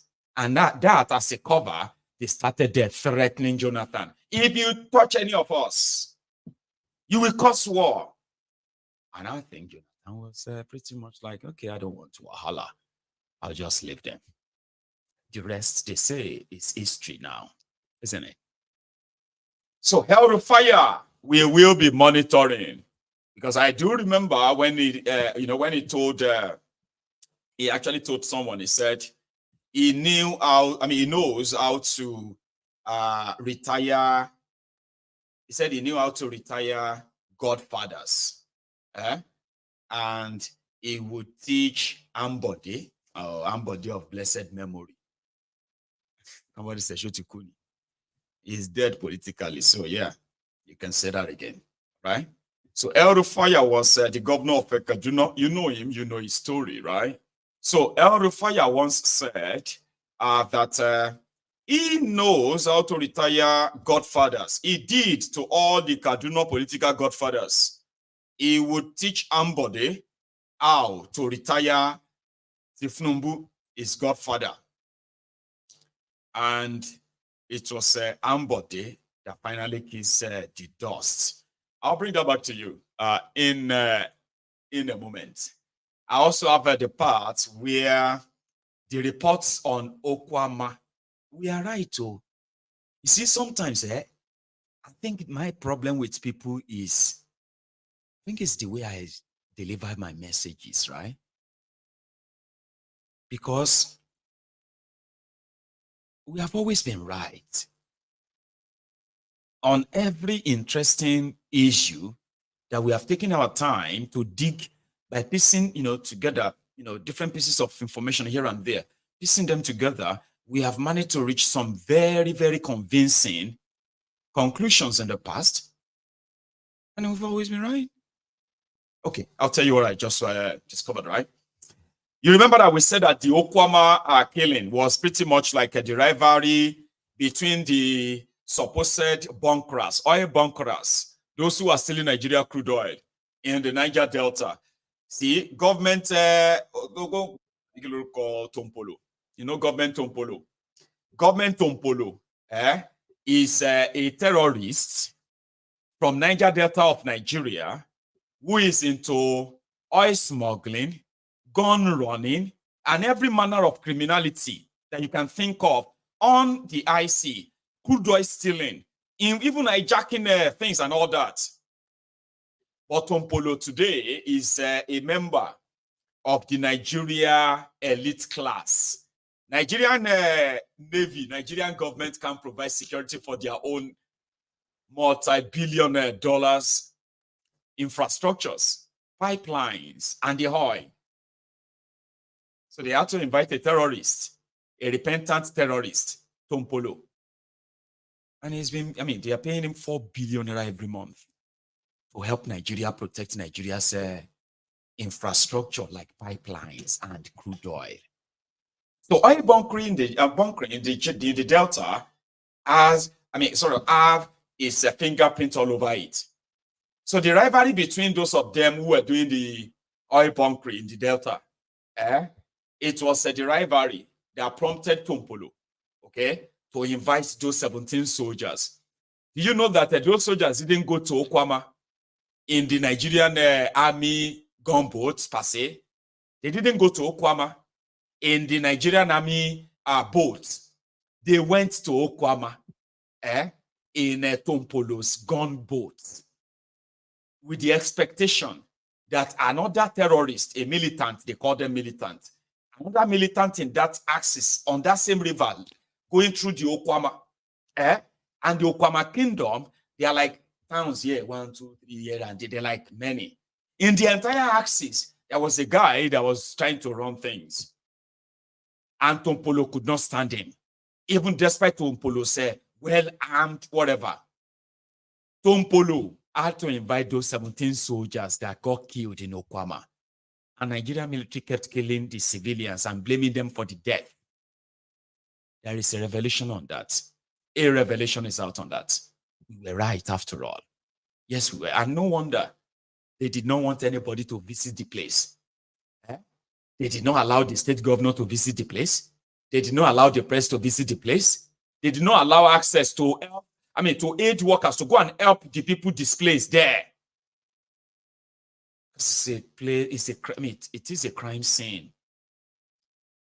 A place where the Nigerian military had perpetrated the worst of the worst crime against humanity, and they are doubling down and killing those they killed. They are calling those they killed, accusing them of what they didn't do. It was pretty much a fight of the criminals, the military, the Tompolo, and these other people. It's sad, isn't it? So when I saw that, I was like, we were right, but we'll bring more of that. Names and every other discovered. I will bring them back here. And I lay my hand on them in full. Nigeria is a crime scene. Nigeria is a weapon fashioned against us. Nigeria is out to kill us.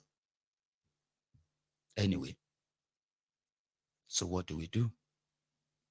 Wait and die? Or put in some fight? You could eat the groin and belly the giant. Yes, you can.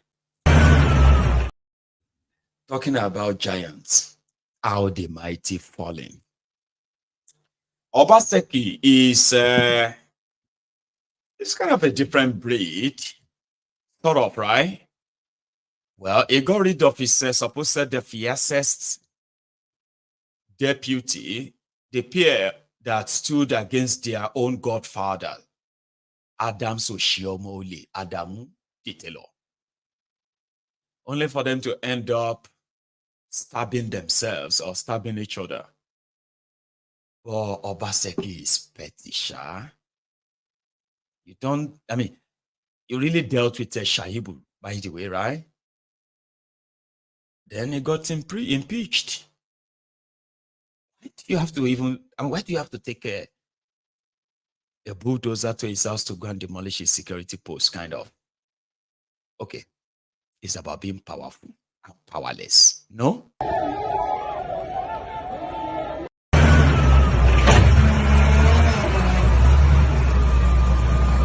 Please leave them.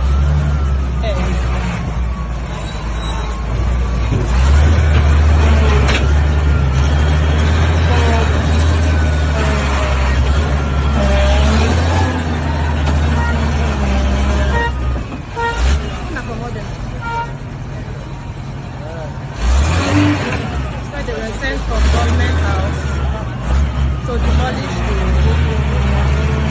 the residence of the deputy governor. They were sent from government house to demolish the private residence. No notice was given. Government house sent them. And I would like their faces to be seen because they are proud to do what they have to say.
It's pure show of force, like I can demolish your house too. Deputy Governor Mayansh. Or he's a former deputy governor or impeached deputy governor. It doesn't matter. He's a former deputy governor now, right? Obaseki is going to be a former governor too. And the way Nigeria is, it is a jungle. Dog eat dog. Yeah, they put down anything just to kind of show to the person, the next person, that yes, I can do it. What are you going to do about it? You want to go to court? Okay, go to court. What's the court going to do? Nigeria. It's just similar to these demolitions that are happening in Lagos too, right? They're so full of, I don't know, like they're so gleefully kind of like happy when they are demolishing properties. And then you're like, oh, if you are this active, where were you when this was being erected? At least let's take a deputy governor out of it. Say, instead of use in own supposed power to do what they believe normal shouldn't be done. And now that he doesn't have that power, then somebody who claim to have the power could go in there and just like, how do you explain this? Where multi-millionaire Naira properties are pulled down because government just suddenly discovered that they were built on the waterways. Here is one in Lagos.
I should stop it, because I can't imagine what it is like for especially those of us who have actually invested in in property I don't want to say business, but you've invested in properties, and you know what it takes to put up a building, So I don't want to make you feel too terribly bad and start having an attack there, like, oh my God, what were they looking at? What were they doing until that place got mounted up to that much? Like, why? Okay, probably the ineffectiveness of ideas. Okay, you won't build a house anywhere in the UK. Like, do you know that people actually build their own houses here too? Rich people. Don't you know that all of now where they build houses in Nigeria, even though you might say it's part of your this or that, but you are rich. Now, rich people, they build house. Even if you think you are poor, you are still rich. So you've got the approval. I mean, you've got the body that's going to approve your building plan. From the land, to the architectural part of it, the building, the certified, the certification that indeed it is habitable, people can live in that house. Everything has the consent of the government, the authority, the housing authority, or any authority for that matter. They do have same in Nigeria, but bribery, corruption and the rest of that. Corruption is such a evil thing, right? That actually destroys the core value of human existence, like every moral value, moral code, values that is like define humans. Corruption taints that, destroy that, and brings so much untoward pain to his victims. So I will react the same way, and I'll just, and for those who knows that sometimes those houses being demolished, they are not just being demolished. Most of the demolition, as much as in some cases, right, they have proven or given justification for such demolitions. Hey, guy man, one way they just came there and said, Obaseki did not demolish Shaibu's house. So who told you that Obaseki demolished Shaibu house? Or on a comprehension problem done finally out of control, out of hand. So anyway, Obaseki demolished the security post built by Shaibu in front of his house inside the same government residential area after his impeachment. They said that the security outpost built next to his gate was there as a security outpost for his own security details as deputy governor. Few days after being removed as deputy governor, Obaseki sent bulldozer from the government house to roll down to Obaseki's house, front of Obaseki's gates, and remove that security post. It wasn't built by Obaseki. It wasn't built by Edo government. It was that guy who built that as an extension of his property. So yeah, if they got it removed, how come that it got removed only when it got impeached as deputy governor? How?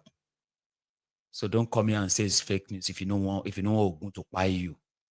If you know Ogun will kill you there. So don't type anything like if you have comprehension problem or you have a hearing problem, right? Well, fine. Say it. Stop buy down if you know Ogun will kill you there, right?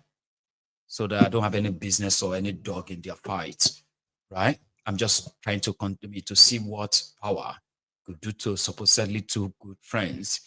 Power. No, so. So the Igbos in Lagos, who are still in Lagos, don't wait till your property is demolished, your business ruined, before you begin to divest your own investments. Or you remember Ezekwesili Nwodo. Did I even pronounce that right? Well, he's an old man now. The former PDP guy himself. I don't know if he's still a PDP guy, but he's an old man now. This Obasanjo said at the time. He had this to say about the state-sponsored Cold War or state-sponsored profiling of the Igbos in their own country. The Igbos are Nigerians, like every one of us there, or you continue to kind of make it obvious to them that they are not wanted as part of Nigeria. Then you gaslight them that for wanting Biafra. All of this, which you do not want them to go. even if you do not have control over whether they will live or not, right? Your criminal established system in Nigeria would rather have them killed. Here is what Nwodo had to say, if you don't mind. Now, the Igbos have received serious bashing in Nigeria. Just look at me, sir. In terms of marginalization.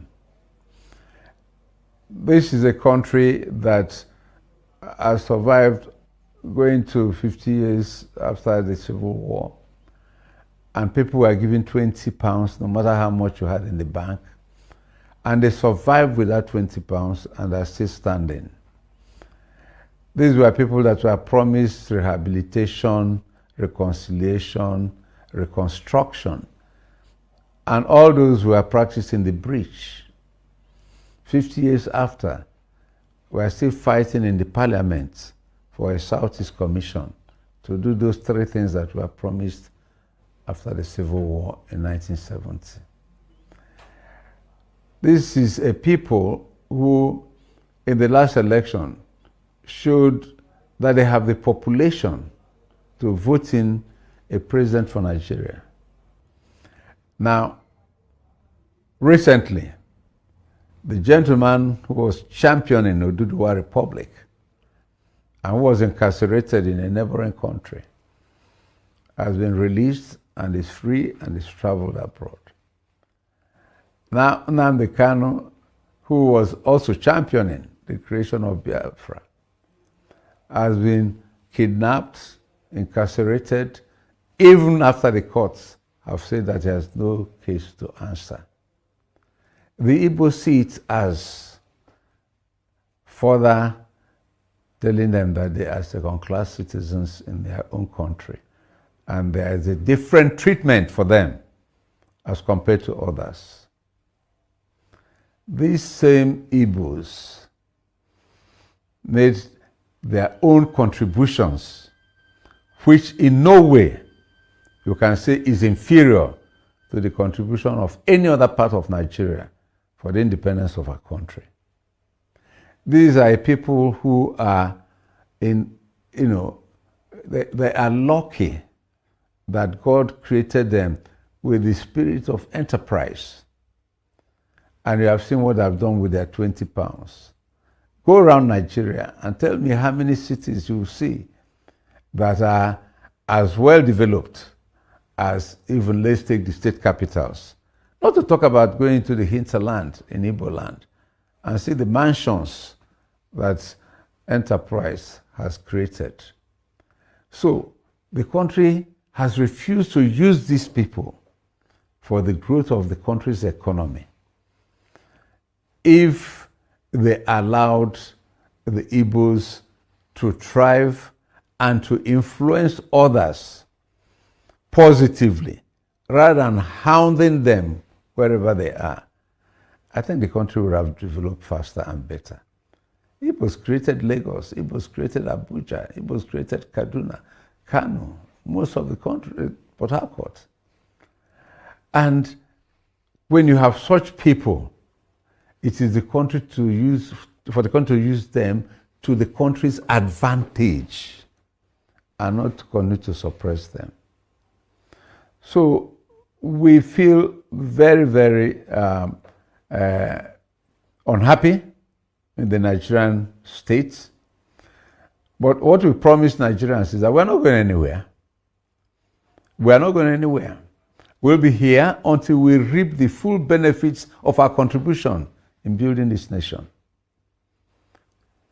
It is either a magnanimous, detribalized leader gives us what is our due, or by the grace of God, when we get there, well, if the current mantra is the only way people can get their due in Nigeria, when it is our turn, we'll see whether we produce an Igbo leader that will also follow that mantra and give the Igbos what they deserve in Nigeria.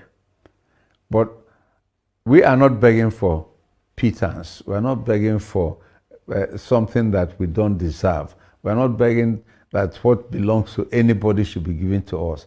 No, give us the freedom to be equal partners with every member of this nation. Allow us to grow and thrive freely in our own country, and allow us to occupy positions that are valuable to every citizen of this country to occupy. So, in a nutshell, we're asking for equity. We're asking for fairness. We're asking for justice in Nigeria. That's all. Nothing more than that. As long as we heard you.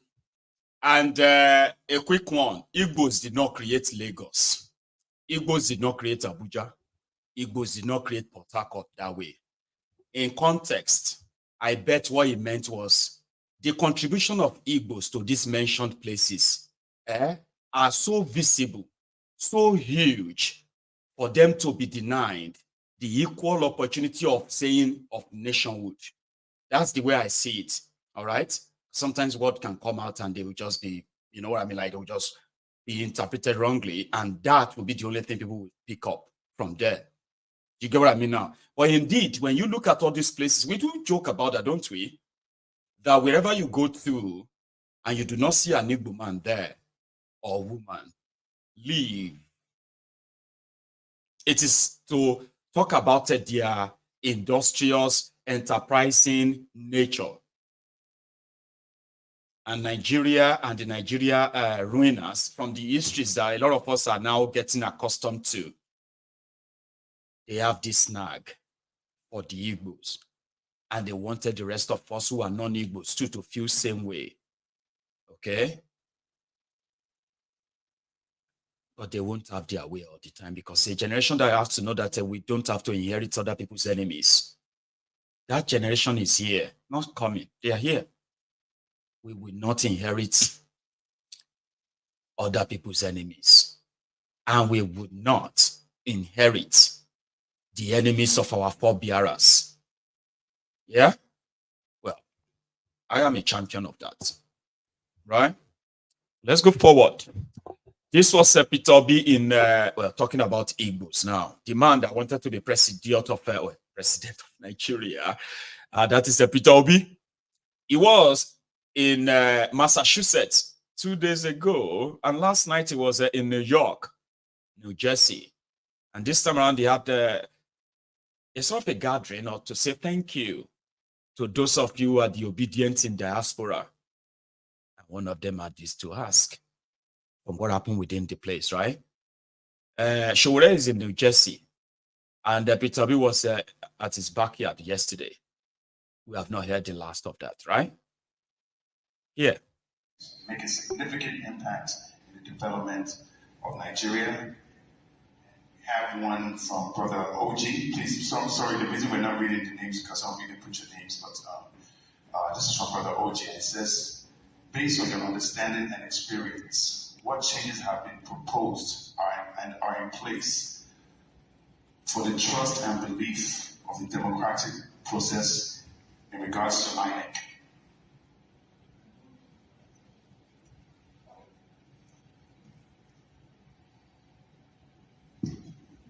There goes my question. Excellency, Brother Peter Obi, God bless you. My name is Ben Dutse Malone. I am from Ghana. I wanted the Eagles to win, but it didn't happen. And I will not mention your love here. Even though I'm from Ghana, for some reason, I get easily mistaken.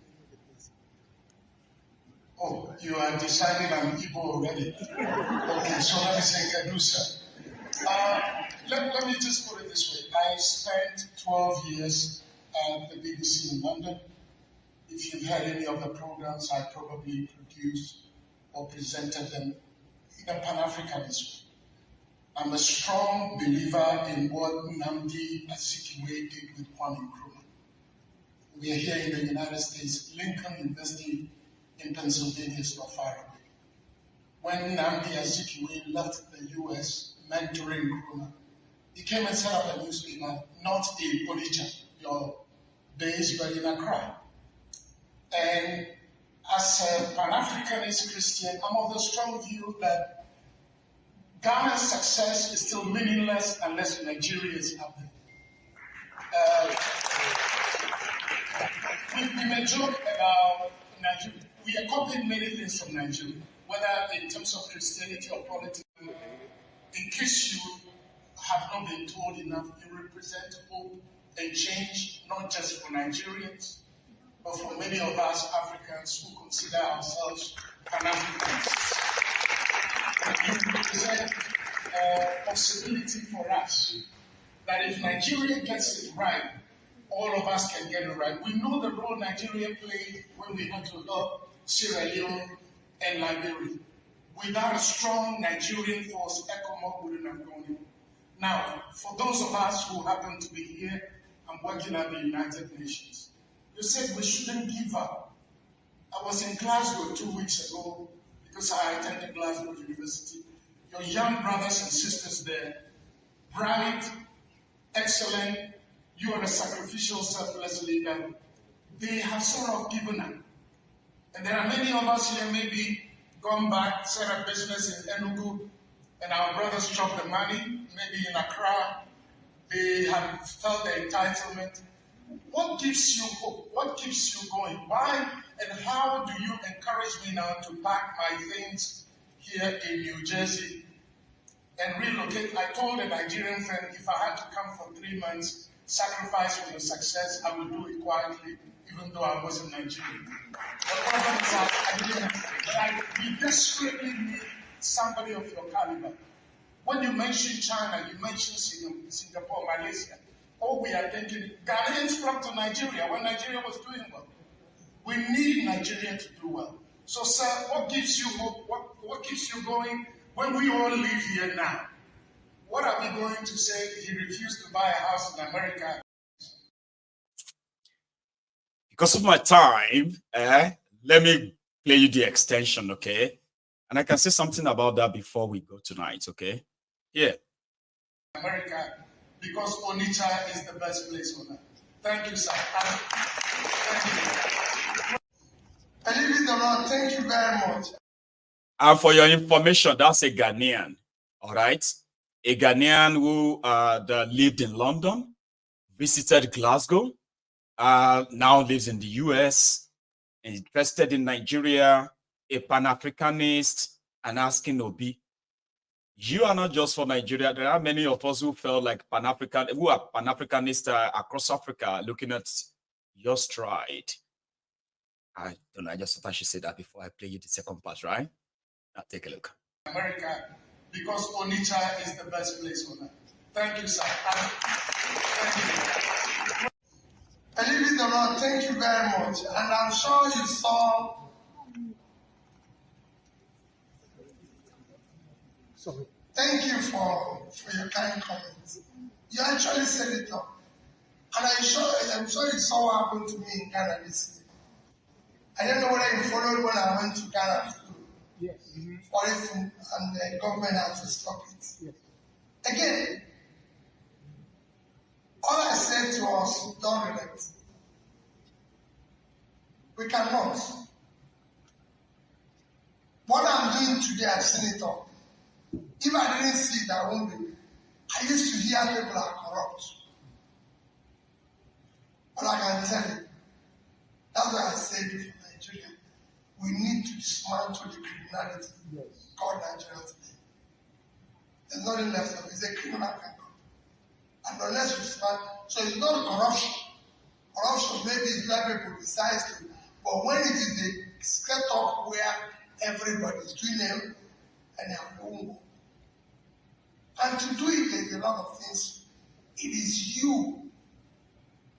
It is us there. Even if it's just 1, 2, 3, 4. Let's continue saying it's wrong. It is difficult to do. I can tell you. I get harassed every day. I get all sorts of things. This is I'm saying here. I'm going to tell you this. That what are you saying? Why are you saying this thing is bad? Why are you saying that is bad? Even when you want to do good, I just told you that I went to do borrow. And people say he's not supposed to do it. And this is school. In a way, support me. He's supposed to. Other people don't even know that as president, I'm one of those he doesn't want to see. Because he has a lot of people from my state who are around him. And whenever I go to him, say, Peter, let me tell you, come on. Nobody is happy with you. Nobody, everybody that comes here, nobody is happy. But I say, Mr. President, I didn't miss anybody's happiness. I don't know why they're always talking about happiness. When he left, I had a situation where the guys had come to Abuja. They said, oh, they've invited all the first ladies. But Peter, your wife is not there. You're the only person who don't have office of first lady. What is all this thing? You're always causing confusion. I wasn't causing confusion. My wife never campaigned. Nobody elected her. I'm the one who was elected as governor. Two of us are close, but we can't have office of first lady. There's no office called office of first lady. Have you ever seen the governor of New York going with the office of first lady? No. And they will even create advisors for her. To advise her on what? How to live with me? Or how to do what? Bullshit. Cause confusion. So you now have a situation where the governor have a convoy. 20-something vehicle. And then first lady are 20-something vehicle. Going nowhere. It's creating confusion. And here is him kind of talking about how people are wondering, like, how do you do it? It's like you are in Lagos now, and then next thing you are in Onitsha, and then next thing you are in London. And I say, like, okay, it's in London, the next thing you are right there in Canada or in the US. How do you do it? He had this to say. There's nothing different. This is they're thinking the way we're thinking. The next time I have program, I go to Kellogg, they are doing the same thing. The next time I have a program in Colombia, I go there, same thing. Because people wonder, say, Peter, why did you have time to go to Oxford, Cambridge, London School of Economics, what is it in France? I said, I was just going to know whether there's something in their brain that made us be thinking the way we are thinking. But when I go there, and near them are discussing issues, I found out that it's the same brain. The only thing is that they have compassion. They care about their people. There's things they believe in that is wrong. And that is what we will have. We can't be without Nigeria. I said any day, today is one of the best countries on the surface of the earth. Blessed by everything. The only thing that relaxes is one thing called leadership. Africa remains the best continent in this world today. The only thing it lacks is leadership. I told the students in Harvard yesterday, said it again, I said, listen, how do you compare Africa with China? No. We have 3 times their land space. China is just 9.6 thousand square kilometers. Africa is 30,000 plus. So we have 3 times their land. And yet we have the same population, 1.4 billion, 1.4 billion. And I said, let me take you people back to just 30 years ago, 1994. And if you look at 1994,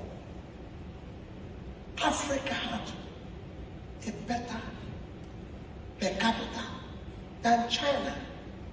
They were 474, we were 500, over 550, we were $100 more.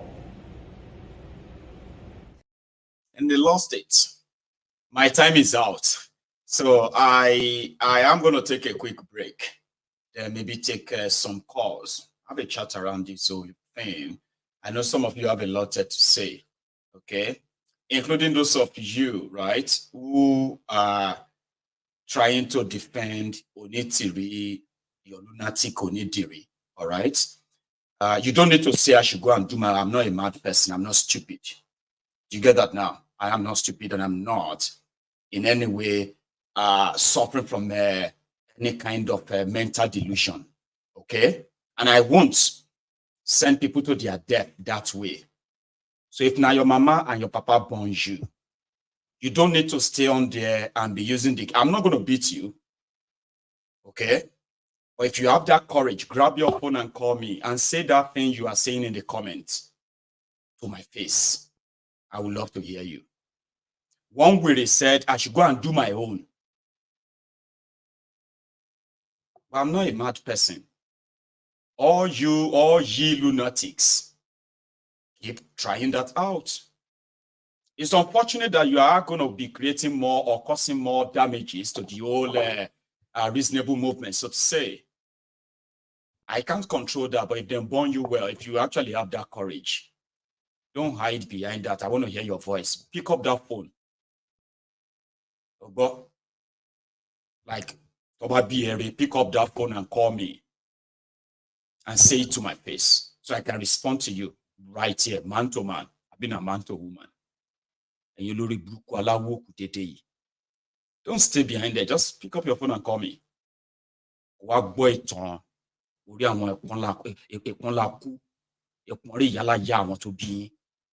you get that?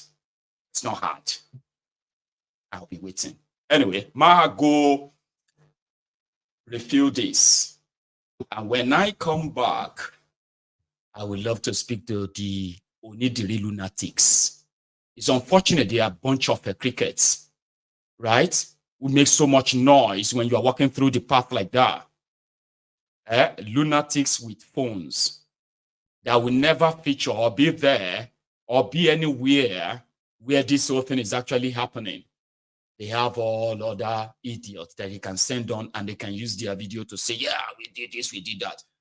Move phone with me. And tell me you are speaking for Onitiri.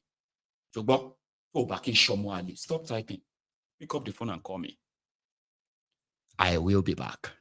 Don't go anywhere yet. 70 years old man.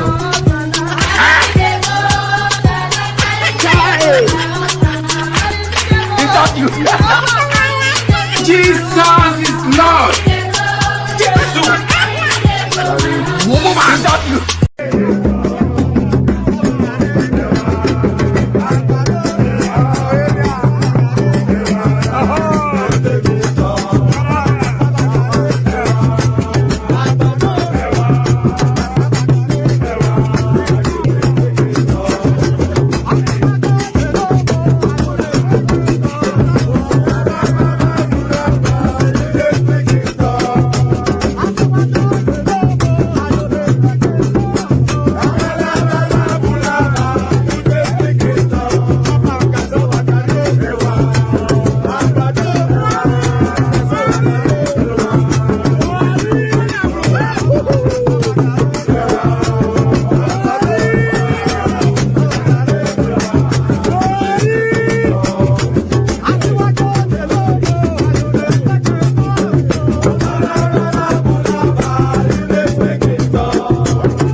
I have a caller. I am so sorry for keeping you waiting. Sometimes I dance behind the scene like that. I don't know why. Sometimes I'll just be giggling like that here, like that. And sometimes I can show it. How are you tonight, sir? I'm doing great, Maiyegun. How are you? Papa, I'm very well. Is that Sajide there? Is that you? Yes, of course. Child, as a child. Yeah. How are you doing tonight, sir? I'm good. Yeah, I just want to, because when I saw the video of what happened at Ibadan, I was very surprised. And I think, what really happened is that, just like you have said, that they want to use this event to destroy a legitimate, movement, which I think maybe, if they end up doing this and somebody is there sitting, glorifying himself on this, and then at the end of the day, Yoruba nation will not even come alive at all. That is one thing which I see in all these things. Maybe they are being used somewhere Nigeria to criminalize it, so that if they have to arrest you at the airport for supporting Yoruba nation, they need a reason. They want a reason to be able to do that. Okay, so exactly. you can walk to Nigeria now from the US, for example, and put on Omo Yoruba nation now, and walks through the airport, right? To make you a target. Events like this will make you a target. And there are some people that believe that it's a price you have to pay for freedom. How is that a price to pay for freedom? When you make yourself a target, it's no base, no backing, no nothing. How deluded can one be and say it's a sacrifice? Can the sacrifice the lower and already broken Nigerian government sacrifice? And it is high time, we should, Yorubas should stand up, because when you look at what is happening, the reason for this hunger is because, like where I come from now, I will not mention the place. Could you believe some people cannot feed, they can't go to farm because Fulani has taken over everywhere. They've taken over everywhere. I know of a guy that, he collected loan to go and do cassava farm. One day he just got to the farm. He met cows. They have scattered everything. And that was the end. No compensation, nothing. And that is what has been going on. And according to what they say now is that if you go to the police, problem. So the only hope is Amotekun. That's only Amotekun that can deal with those guys. But you go to the police, you are in problem. They will even tag you as the offender. So I don't know. So that is the cause of, imagine a farmer who can feed himself, who can boast of so many tumbers of yam, will now go on begging the village. Let's put it this way. Let's even do it this way. Let's put it this way, sir. Let's say the Yorubas have Amotekun, but these people wanted to make us see our thoughtfulness, their thoughtfulness, right? Let's say they chooses to use those dedicated young people to serve as a special agent that will continue to make it impossible for Fulani terrorists to dislodge our farmers. And farmers begin to see them, to say, oh, we have some people who came here to rescue us. So they are not Amotekun, they are not police, they are not military. Since they came here and showed these people, we have never heard from them again. And we have been farming peacefully in this area. And that people are those Yoruba nation advocates. Do you know what that positive, that the effect of such positive kind of influence would do than the charade that happened yesterday? Because that's what I do think sometimes. I say, see, if we have an extra influence to wield, right? We should stop all these kidnappings as much as possible. Stop all this disruption as much as possible, and own those victories wherever we are able to do them. I don't think majority of those guys actually have that in mind, unfortunately. They would rather somewhere else. It's very, very unfortunate. And I think the high time that we, that people begin to think about this, that what is going to Time happen? for us to start acting. We must start acting. Yeah. So what is going to happen in about 2-3 years to come, when people cannot feed anymore? You know, a hungry man is an angry man. Absolutely. And it's going to happen one day, because when people got, imagine, in the village, in the village, when you are in the village, you put your things, you can even put yam on the road. Nobody will steal it. But try it now. Just put it by the roadside. People will go there and see this yam. And don't wait for we you must to put the yam on the roadside anymore. They come and harvest it themselves. You go to your farm and see all your yams gone. So people don't even, the love that exists in the village now has been destroyed. So many things have been destroyed, and I just pray that action should be taken, so that we may not become beggars in our own land. We not become beggars. Start begging. I mean, people in the village that used to pack food and give to people in the city, with the land and everything around them are becoming poorer and poorer. And some people don't know that that's actually a national emergency. We know why, Baba. Let me take another. Well, okay, thank you so much. Thank you, sir. God bless you. You too. Yeah. Have a good one, okay? Here is, I mean, it is true. Let me ask my caller to hang in there for me for a sec. Oh, did you just, oh, I lost him. Oh, I lost the caller. But I think I got him back. You see, there are so many things that a lot of us are not paying attention to. We talk about, poverty, this, Fulani, terrorists and this and that. Some of you just listen to them and you just move on. But if you know the wreck and the damages that these guys have wreaked on the existence and survival of our people, you're not going to kind of sit there and just brush it aside whenever you see the news that says Fulani terrorists destroyed farms. For 10 years now, they've succeeded in pushing our people into poverty, more poverty. And you guess what? Food poverty. That's the list of poverty that's ever happened to the Yoruba people since they have been part of that contraption called Nigeria. Food poverty. How? Now, 10 straight years of assault on the Yorubas and the Yoruba farms. The ones that they have done so much to kind of cover it and silence the news around it for years now. It's paying off now. Our people are kind of struggling and facing severe hunger. And I don't know if 2-3 years, they will last 2-3 years. If not, it's done. Prince Jejeman, how are you? Yeah, I'm fine, Baba. Are you? I am very well. The Prince, it's been a while. I don't know. I've not heard from you in a while. How's everything? Yeah. Yes, Baba, I'm fine. Oh, I've been missing you too.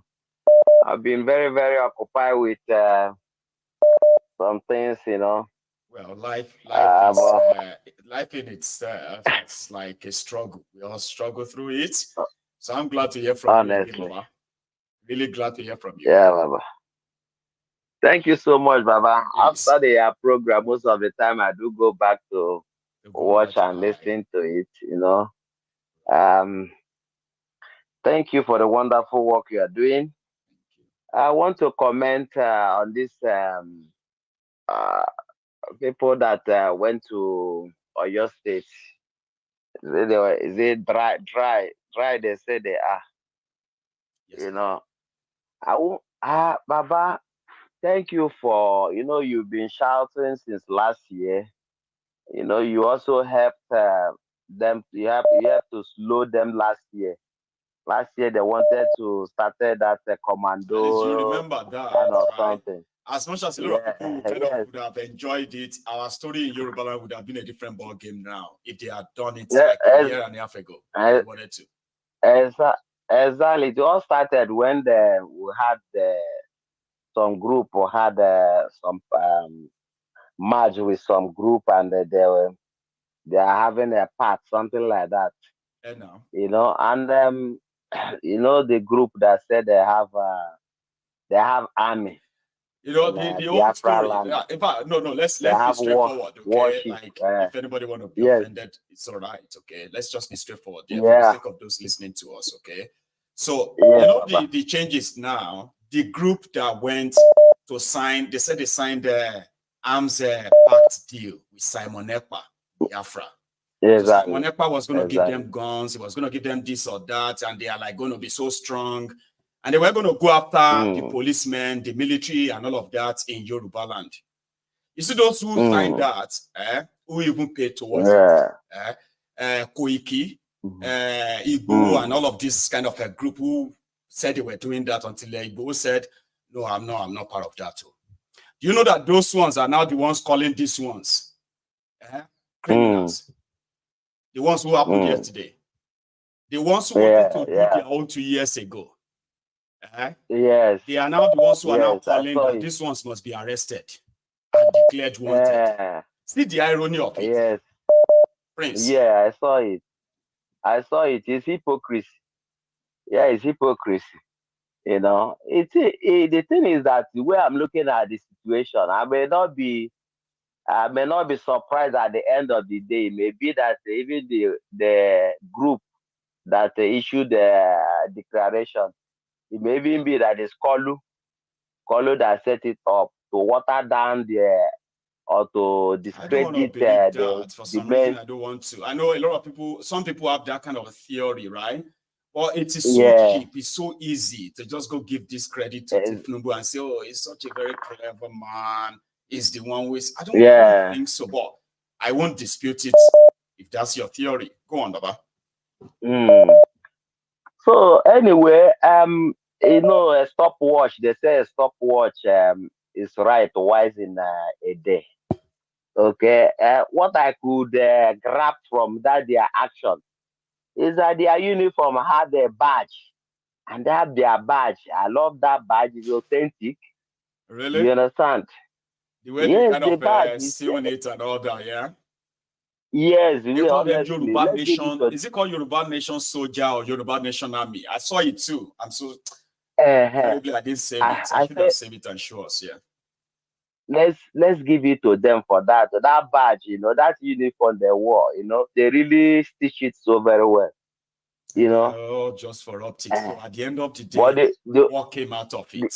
That's what should be. The only if it's for entertainment, right? You love this. Exactly. You love the addressing, you love the action and all of that stuff. But that's the fun of it, right? But it's much more dangerous than that. It's much than that. Once after the pictures are taken, once they have taken the video, once you have seen that your fancy badge, the next thing is now to endanger the lives of every Yoruba that publicly stand up for Yoruba nation. That is beyond these pictures. You know that? What their move is a suicide mission, Baba. They didn't even do anything to show that they are on suicide mission. It's pure coward mission. Baba, you were there in the secretariat. Obas were meeting. You have guns. You didn't go in there and take them so that one can actually be a real news. Baba, you were there waiting for them for Amotekun to come and take you. It will be a headline. No.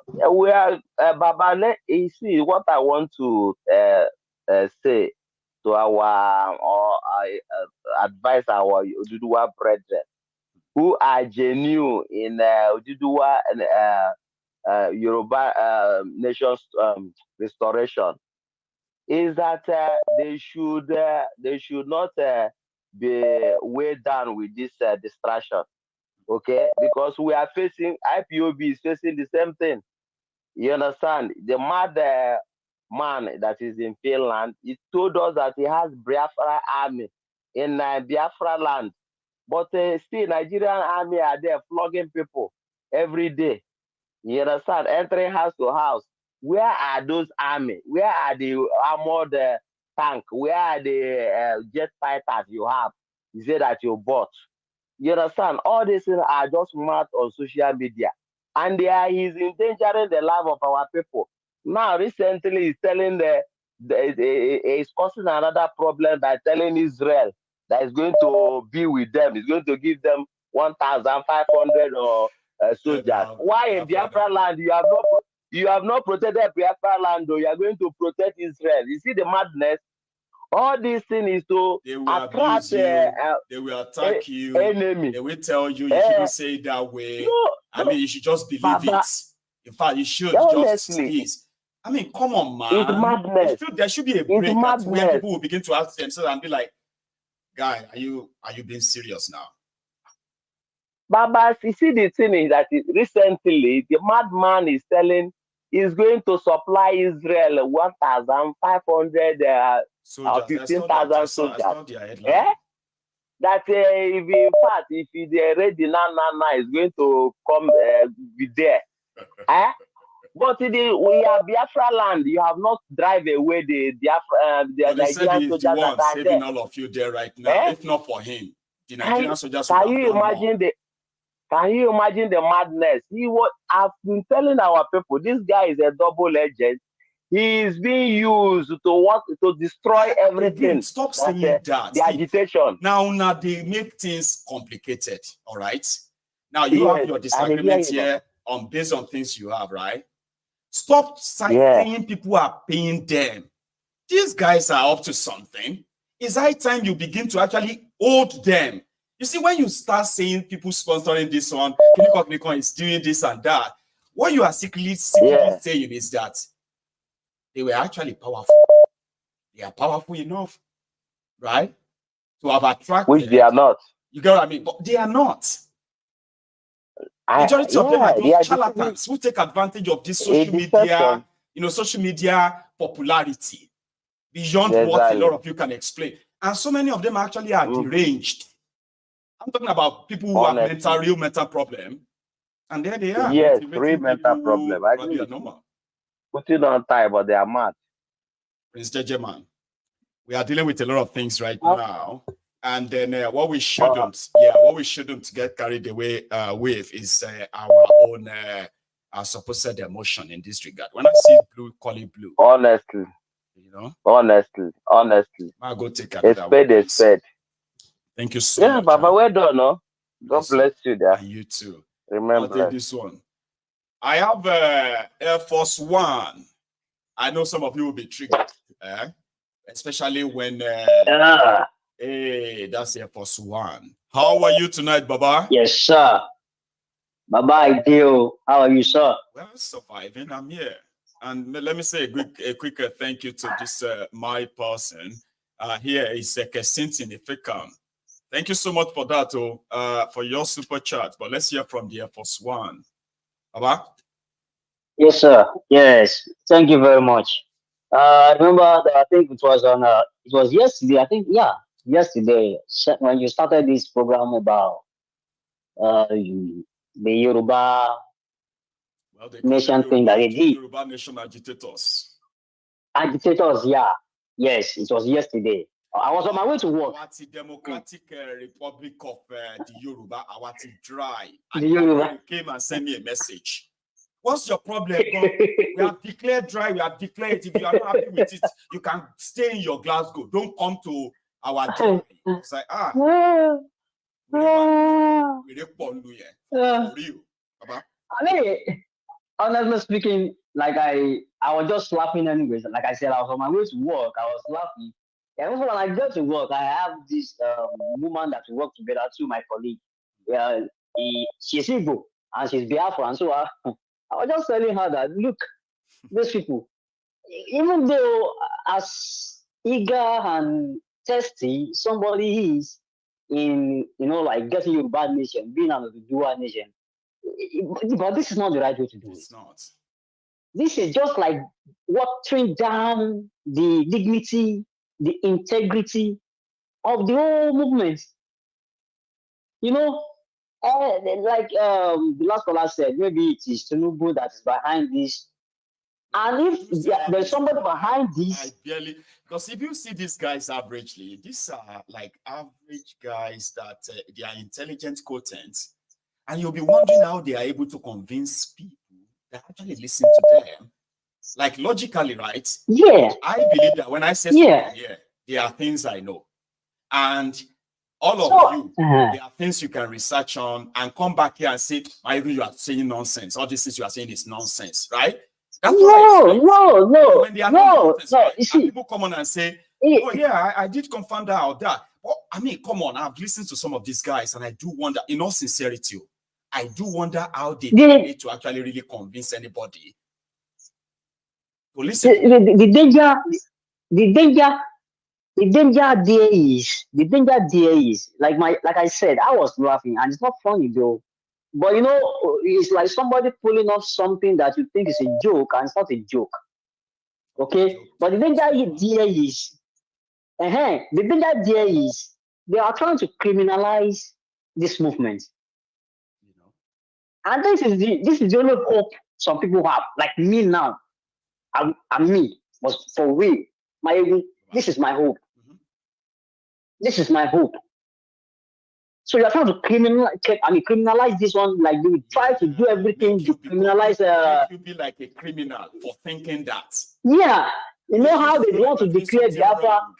Yeah, yes, how they want to declare Biafra proscribe Biafra a terrorist organization, which they are not. They're trying to do the same thing with these people now. I mean, to us now. And you are giving because anybody that has me that chance, and you can't think enough. You think you are feeling like you are actually doing something which is totally detrimental. Who can think that through? Yeah, you can't. You know what? You keep mother kushere now. You don't play with confusion. You give mother kushere. This is a serious matter. It's about destiny. It's about generations to come. And we have it's about like the matter of life and death. And are dislodging people who think this is the most we deserve. For you to show them this is not what we want, we deserve more, you will have to take them out. Then should anybody pretend that these guys are not as, they are not as hard as they are evil? We can see what they use the money to buy. All the weapons around them and all of that, they have them just to use them to what? To kill us. If we are going to take on them, then we need sizable number of that same weapon. And we shouldn't even blink. We should do it in a way that they will know that you are not joking. But not this way. Now, look at this. It's not. In fact, that is the word. Baba, I'm not happy because there's nothing you are hearing from Nigeria every day that is even positive in the first place that you can even try to say you are a Nigerian. People ask me every day, where are you from? I tell them I'm a Yoruba. I'm from Yoruba nation because I'm a Yoruba man. I'm not in Nigeria any longer. And that is the ugly truth. Because you know what I'm saying? But these people, this buffon, this idiot, this baruch, who call themselves leaders in that country, everything they are doing, or everything they are every day, is nothing but disgrace and embarrassment. Embarrassment. Air Force One. Thank you, sir. You too. Thank you so much for calling. Thank you very much. I'll take another one. And I want to believe this is Austin, if I am right. Austin, how are you doing? Yeah. I'm okay, Maiyegun. Good evening. Yes, I am right. Thank you so much for calling me in, bro. Please, sir. Maiyegun, I tried. Yeah, I tried, I think, how many times, man. I say, wow. And I was even surprised that I got it. Oh, you are. But you know something, right? Sometimes the topic can just switch and become from warm to very hot. And some of you were just like, okay, I'm just going to listen in. Then we'll be like, no, I'm going to call in. Well, lucky you that you were able to actually. Actually, it's very difficult for me to call because of my work. But sometimes when the topic is getting interesting, I say, oh, let me try to see if I say something. Okay. Anyway, one thing I have to say first of all, thank you for the energy. Thank you for the strength you have given to all this, because I don't know how you manage to handle the whole situation. Sometimes I'm getting used to it now, Austin. Wow. It's about routine. Because in this country, right, it's about routine, okay? Sometimes when you first start it will be so like hard. And it becomes a routine. Because I think I'm getting used to it now. Yeah. Yeah, because even me, I am tired of Nigeria already. Honestly, let me be honest. Yeah, I am really tired of Nigeria already. To be honestly speaking, I sometimes I try to say to wipe everything I have in my head about Nigeria. To be honestly speaking, I'm not lying. Rightly so. But I mean, we want to really keep doing this. But that's why I said, where is this guy getting his energy? Where is he getting all this stuff? But what I want to say this night, I just want to make one strong point. Please. Don't underrate Nigeria. We keep telling people, you see Nigeria, underrate Nigeria, even if you don't want to give them any credit. But for your own, clarity of plan, never underrate Nigeria. You decrease. You see Nigerian government. You see Nigerian government. They can do undo. They can do undo. Yes, why I'm saying this is that you see all these things you are saying, all those drama you see in Ibadan or whatever. It is not ordinary. I am 100% sure that Nigerian government is behind it. You too. You kind of have that strong, feeling. I know what I'm saying. You know, when they were trying this thing with the unknown gunmen in Imo State, they tried, they couldn't. Then they created their own. They did. After creating their own, they were not sure of it. They called Asari to come and help them. They called Asari. Asari was castigating Buhari from morning to night. The same Buhari went and negotiated with Asari to come and help them.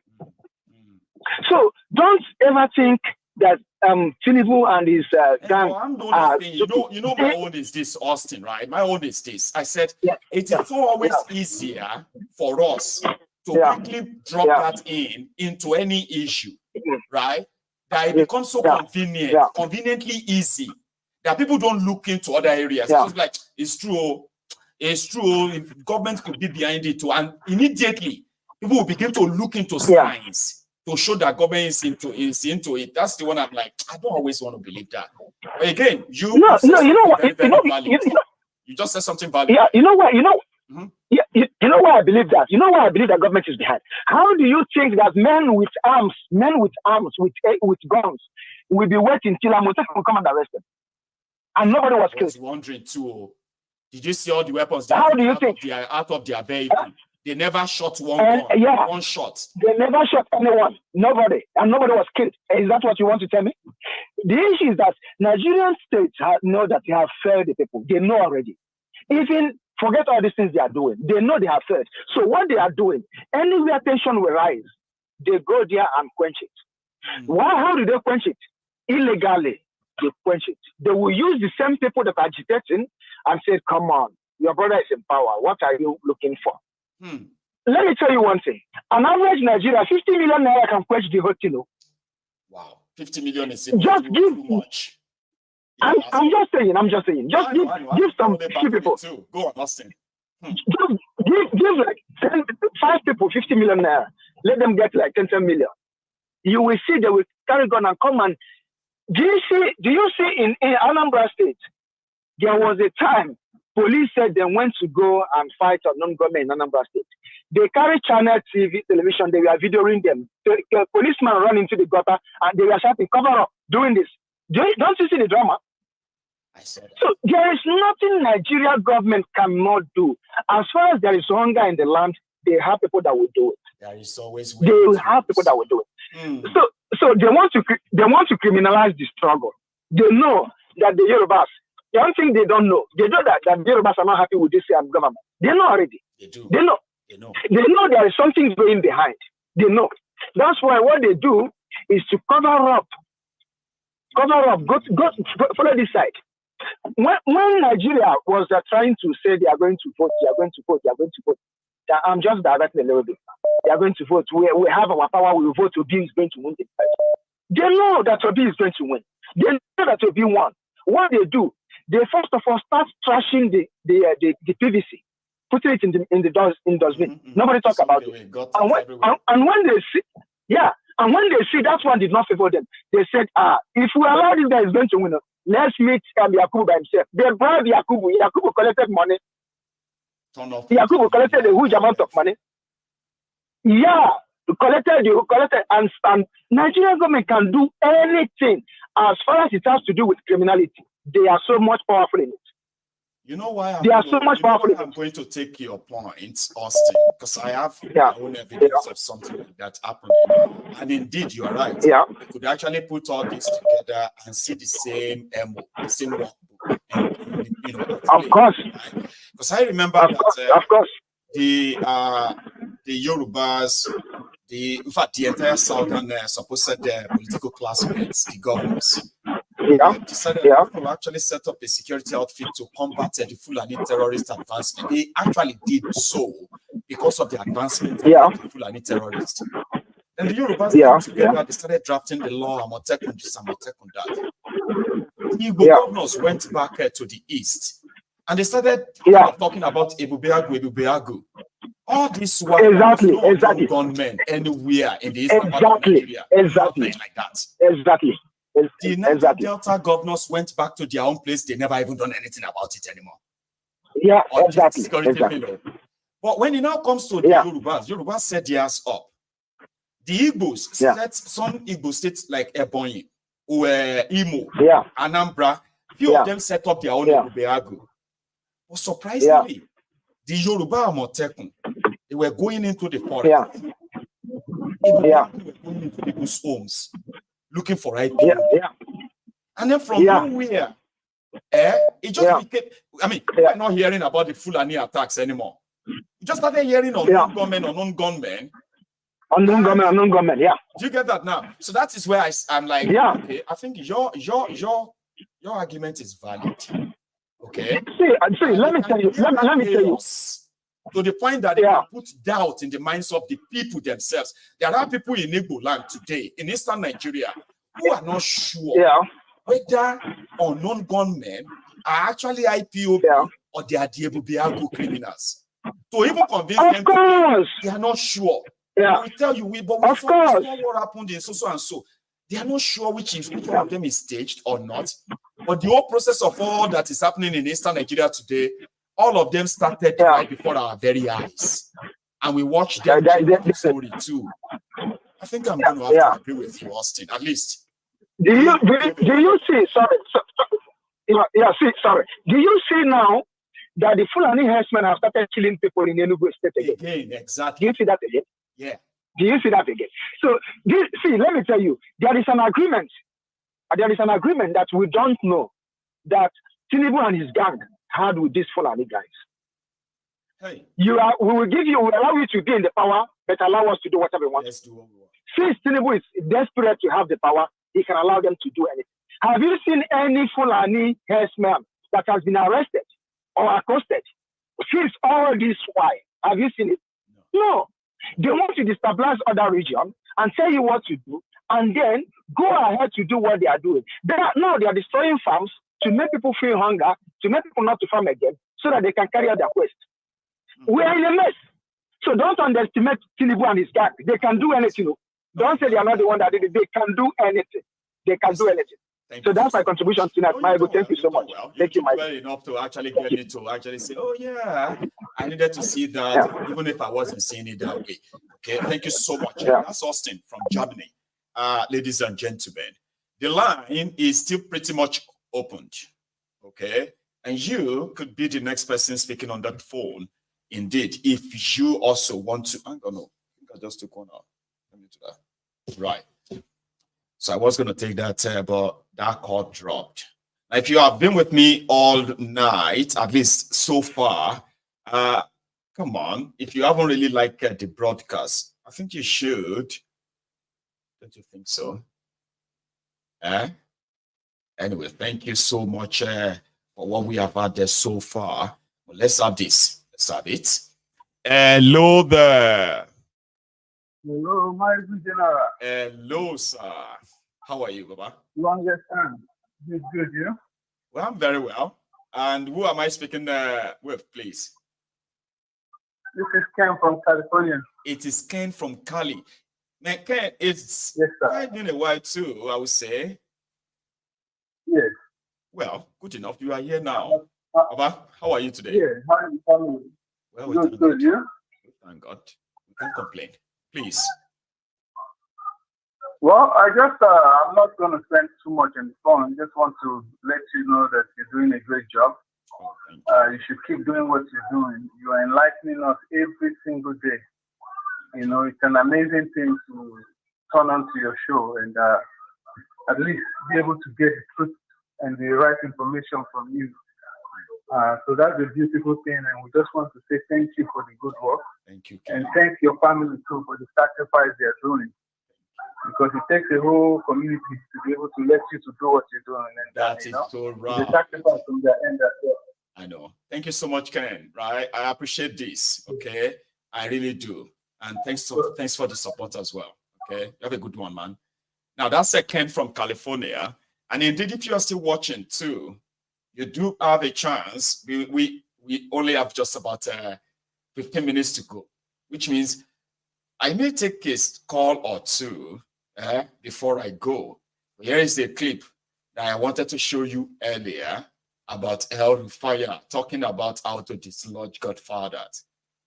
Is that El Rufai would have to run to exile soon if Tinubu really want to be more than a paper tiger that can bark and bite. Okay? But if he's not, the guy is already oiling his propaganda machine. We're not going to hear him soon. But this was 2016, 2017, when Ambode was the Lagos governor, and he was a friend to El Rufai. He said this. We're in the same party. We get along very well, as far as I know. Do you want him retired? Is he godfather of Lagos? I don't know if he's the godfather of Lagos. It's up to him to say that. What I know for sure is that we have retired godfathers in Kaduna. And I have told those that asked me the question that there are 6 million registered voters in Lagos and only 1 million voted in the last election. So there are 5 million people that you can bring into the electoral playground and you can defeat anyone if you work hard. But it's hard work, it's 4 years. That's what I said. Now, if anyone feels offended by that, that's his business or her business. So you want Lagos to follow your template for retirement of godfather? I have no recommendations to Lagos, okay? I am the governor of Kaduna State. I know Kaduna politics pretty well, and I play my role in my party towards the overall success of the party. I have no recommendations for anyone. I'm just saying that if I'm asked a question and I give an answer, anyone that feels offended by the answer, this is all business. I have no apologies. I don't apologize for my views. My views are thought out and I put them there, and I don't have to explain anything to anyone. This is a democracy. In a democratic space, there must be room for people to express their views. You can disagree, you can abuse me if you don't like my views, but that's it. He's right. That is if democracy and not demonstration of craziness that they have in Nigeria is actually a democracy. Okay? Yeah, his views. Don't sugarcoat them. Don't try to make it look like, oh, this is what he was trying to say. Oh, you misunderstood him. No. El Rufai has always been very, very straight to it. A straight talker. A complete, full-blooded bigot. A narcissistic fanatic, an Islamic extremist, a terror sponsor, sympathizer. All of these are facts about El Rufai with evidence. So if you want to defend him, if you want to say something nice about him, you would be describing a wrong man.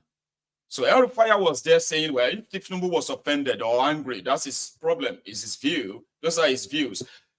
And he's done it several times. He's done it in Kaduna. He's advised other people elsewhere, get rid of the godfathers, and on like that. But with 6 million registered voters in Lagos and just 1 million voters in the last election, according to him, in 2019. 2015. So, of course, you could dislodge Tinubu, but that was never to happen. Now, only the Obedients came to use that logic, but they had to use rigging to reduce the whole embarrassment for Tinubu. Like Lagos landlord got trounced in his own backyard. that way. How far? So they had to rig it and close the figure enough to make it look like at least he tried. So yeah, but they didn't use it. So it won't matter anymore. And this guy is back today, and he's going to be throwing the salvos. He's going to be firing shots at Kolu. And a lot of people are going to believe that he's doing so because he lost out in the power play where appointments were being shared to those they believed made Tinubu their president inside the APC. But it was never to be. So there's so much to look out for, I promise you, on from the stable of El Rufai of Kaduna. I'm not going to take any call anymore. I'm just going to make a final announcement, okay? So this, for those of us who are still with me, at least from 1 p.m. tomorrow afternoon, 1 p.m. UK time, Niger time, we are going to continue the reading of this piece of historical work, A Fatherless People, the secret story of how Nigerians missed the road to the promised land. Yeah, and we have gotten to, let me see. Yeah, we're going to continue from the colonization of the Niger Delta. Niger Deltans, where is it? Oh, here. Right? So that is the colonization of the Niger Delta. That's what we're going to, hang on. Why is it not showing up? Okay, it doesn't matter anyway. So we will continue from that tomorrow. And you can make it today with me. We will conclude this as well tomorrow. I have other books that people are suggesting that we bring on. We may not read book. After we finish with this, we may not read book for like some time, okay? So we can deal with our normal brunch time, gist and all that, okay? Anyway, thank you for your time with me tonight.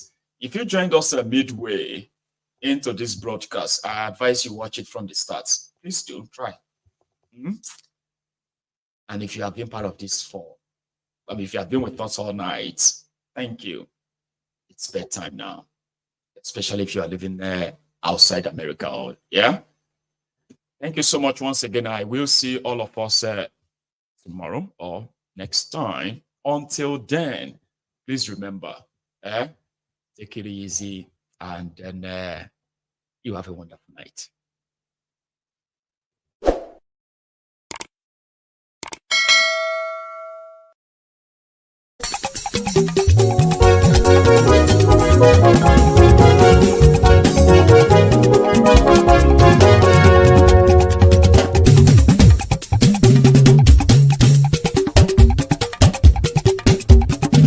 Maiyegun làwa mọ̀ làmọ̀ tó dòdòdò. Maiyegun Diary Nayibi #1. Maiyegun làwa mọ̀ làmọ̀ tó dòdòdò. Maiyegun Diary Nayibi #1. Maiyegun ti dé o ọ̀rẹ́ ará ìlú. Maiyegun Diary Nayibi #1. Lórí Facebook, lórí YouTube. Maiyegun Diary Nayibi #1. Gbogbo bó ṣe ń lọ ni Maiyegun já wa sí. Maiyegun Diary Nayibi #1. Àṣírí ọ̀jẹ̀lú kì í bò níbẹ̀ o. Maiyegun Diary Nayibi #1. Bó bá ṣe eré àní Maiyegun máa wí. Maiyegun Diary Nayibi #1. Ó sì tún ṣe eré wàá gbọ́ níbẹ̀ o. Maiyegun Diary Nayibi #1. Maiyegun Diary Politico. Maiyegun Diary Nayibi #1. Godfatherism kò sí lọ́rọ̀ Maiyegun. Maiyegun Diary Nayibi #1. Ẹ farabalẹ̀ sẹ́ o kẹgọ́rọ̀ lẹ́nu o. Maiyegun Diary Nayibi #1. Àní Maiyegun làwa mọ̀ tó dòdòdò. Maiyegun Diary Nayibi #1.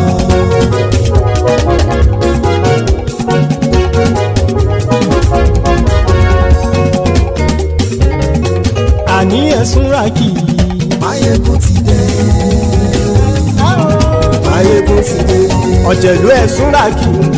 Maiyegun ti dé. Àní ẹ̀sùn rákì. Maiyegun ti dé. lórí Facebook Maiyegun ti dé.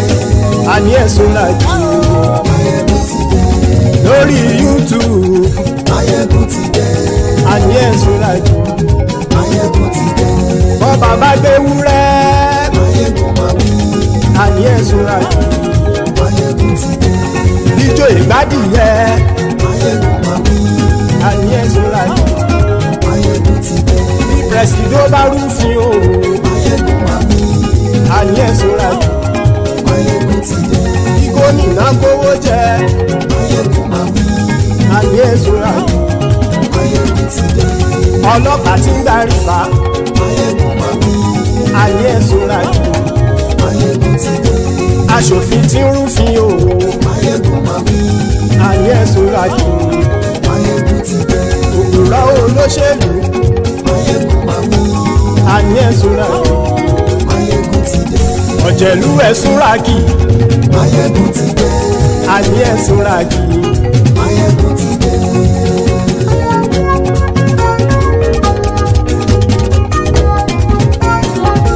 Maiyegun ti dé gbogbo ọ̀jẹ̀lú ẹ̀sùn ràkì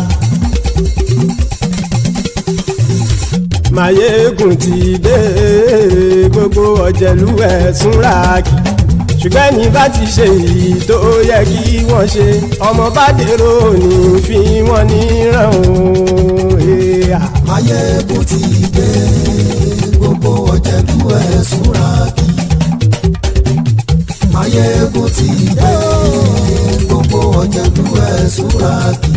ṣùgbọ́n ní bá ti ṣe yìí tó yẹ kí wọ́n ṣe ọmọ bá dẹ́rọ̀ ò ní fi wọ́n níran. wọ́n fowó bẹ́ẹ̀ o Maiyegun ó sọ pé wọ́n ò bẹ́ẹ̀ wọ́n fowó bẹ́ẹ̀ Maiyegun ó sọ pé wọ́n ò bẹ́ẹ̀ oníkan ṣáàtì ṣe èyí tó yẹ kí wọ́n ṣe fáwọn ará ìlú tó gbé wọn débẹ̀ o àyè. Maiyegun ti dé gbogbo ọ̀jẹ̀lú ẹ̀sùn ràkì. Maiyegun ti dé gbogbo ọ̀jẹ̀lú ẹ̀sùn ràkì. ṣùgbọ́n ní má ti ṣe yìí tó yẹ kí wọ́n ṣe ọmọ bá dẹ́rọ̀ ò ní fi wọ́n níran. kì máa yí ṣeré ọ̀rọ̀ yìí kì í ṣẹ̀fẹ̀ kì máa yí ṣeré ọ̀rọ̀ yìí kì í ṣẹ̀fẹ̀ ẹni bá ti lè lẹ́bọ̀ lẹ́rù o ọmọ bá dèrò kàṣàyè tú wọn síta. Maiyegun ti dé gbogbo ọ̀jẹ̀lú ẹ̀sùn ràkì. Maiyegun ti dé gbogbo ọ̀jẹ̀lú ẹ̀sùn ràkì. ṣùgbọ́n ní bá ti ṣe yìí tó yẹ kí wọ́n ṣe ọmọ bá dẹ́rọ̀ ò ní fi wọ́n níran. tẹnitẹni ọmọ Maiyegun ọ̀rẹ́ ara ìlú mọ̀mọ́ ni mo fọlọ́hún sọ ẹ̀ bá kìlẹ́bù lóòótọ́ olódodo ìlú ọ̀tá ìlú mọ̀mọ́ ni ìwọ ṣá máa ń ṣọ́ra kò sì mọ́ bẹ̀rù bọ́tà ń lérí bóníṣègùn lé káwọn mọ̀mọ́ fi ṣera wọn ni ó ti dẹrùn tí wọn ò gbọ́dọ̀ sì mọ́ bẹ̀. èèpo ọ̀bọ̀lọmọ bá dérò tàjẹ́ ò gbọ́dọ̀ jẹ́ ó ti dọba lórí abínú ẹni kò sì mọ́ bùyà àìsíwọ́lu ní ẹnìkẹ́ ìgbódì ẹyin lábàrá o ó kó ẹni tó bá dán o àkàmù. Maiyegun ti dé gbogbo ọ̀jẹ̀lú ẹ̀sùn ràkì. Maiyegun ti dé gbogbo ọ̀jẹ̀lú ẹ̀sùn ràkì o ẹni bá ti ṣe yìí tó yẹ kí wọ́n ṣe ọmọ bá dèrò òní fi wọ́n níran o. Maiyegun ti dé gbogbo ọ̀jẹ̀lú ẹ̀sùn ràkì. Maiyegun ti dé gbogbo ọ̀jẹ̀lú ẹ̀sùn ràkì. ṣùgbọ́n ní bá ti ṣe yìí tó yẹ kí wọ́n ṣe ọmọ bá dẹ́rọ̀ ò ní fi wọ́n níran.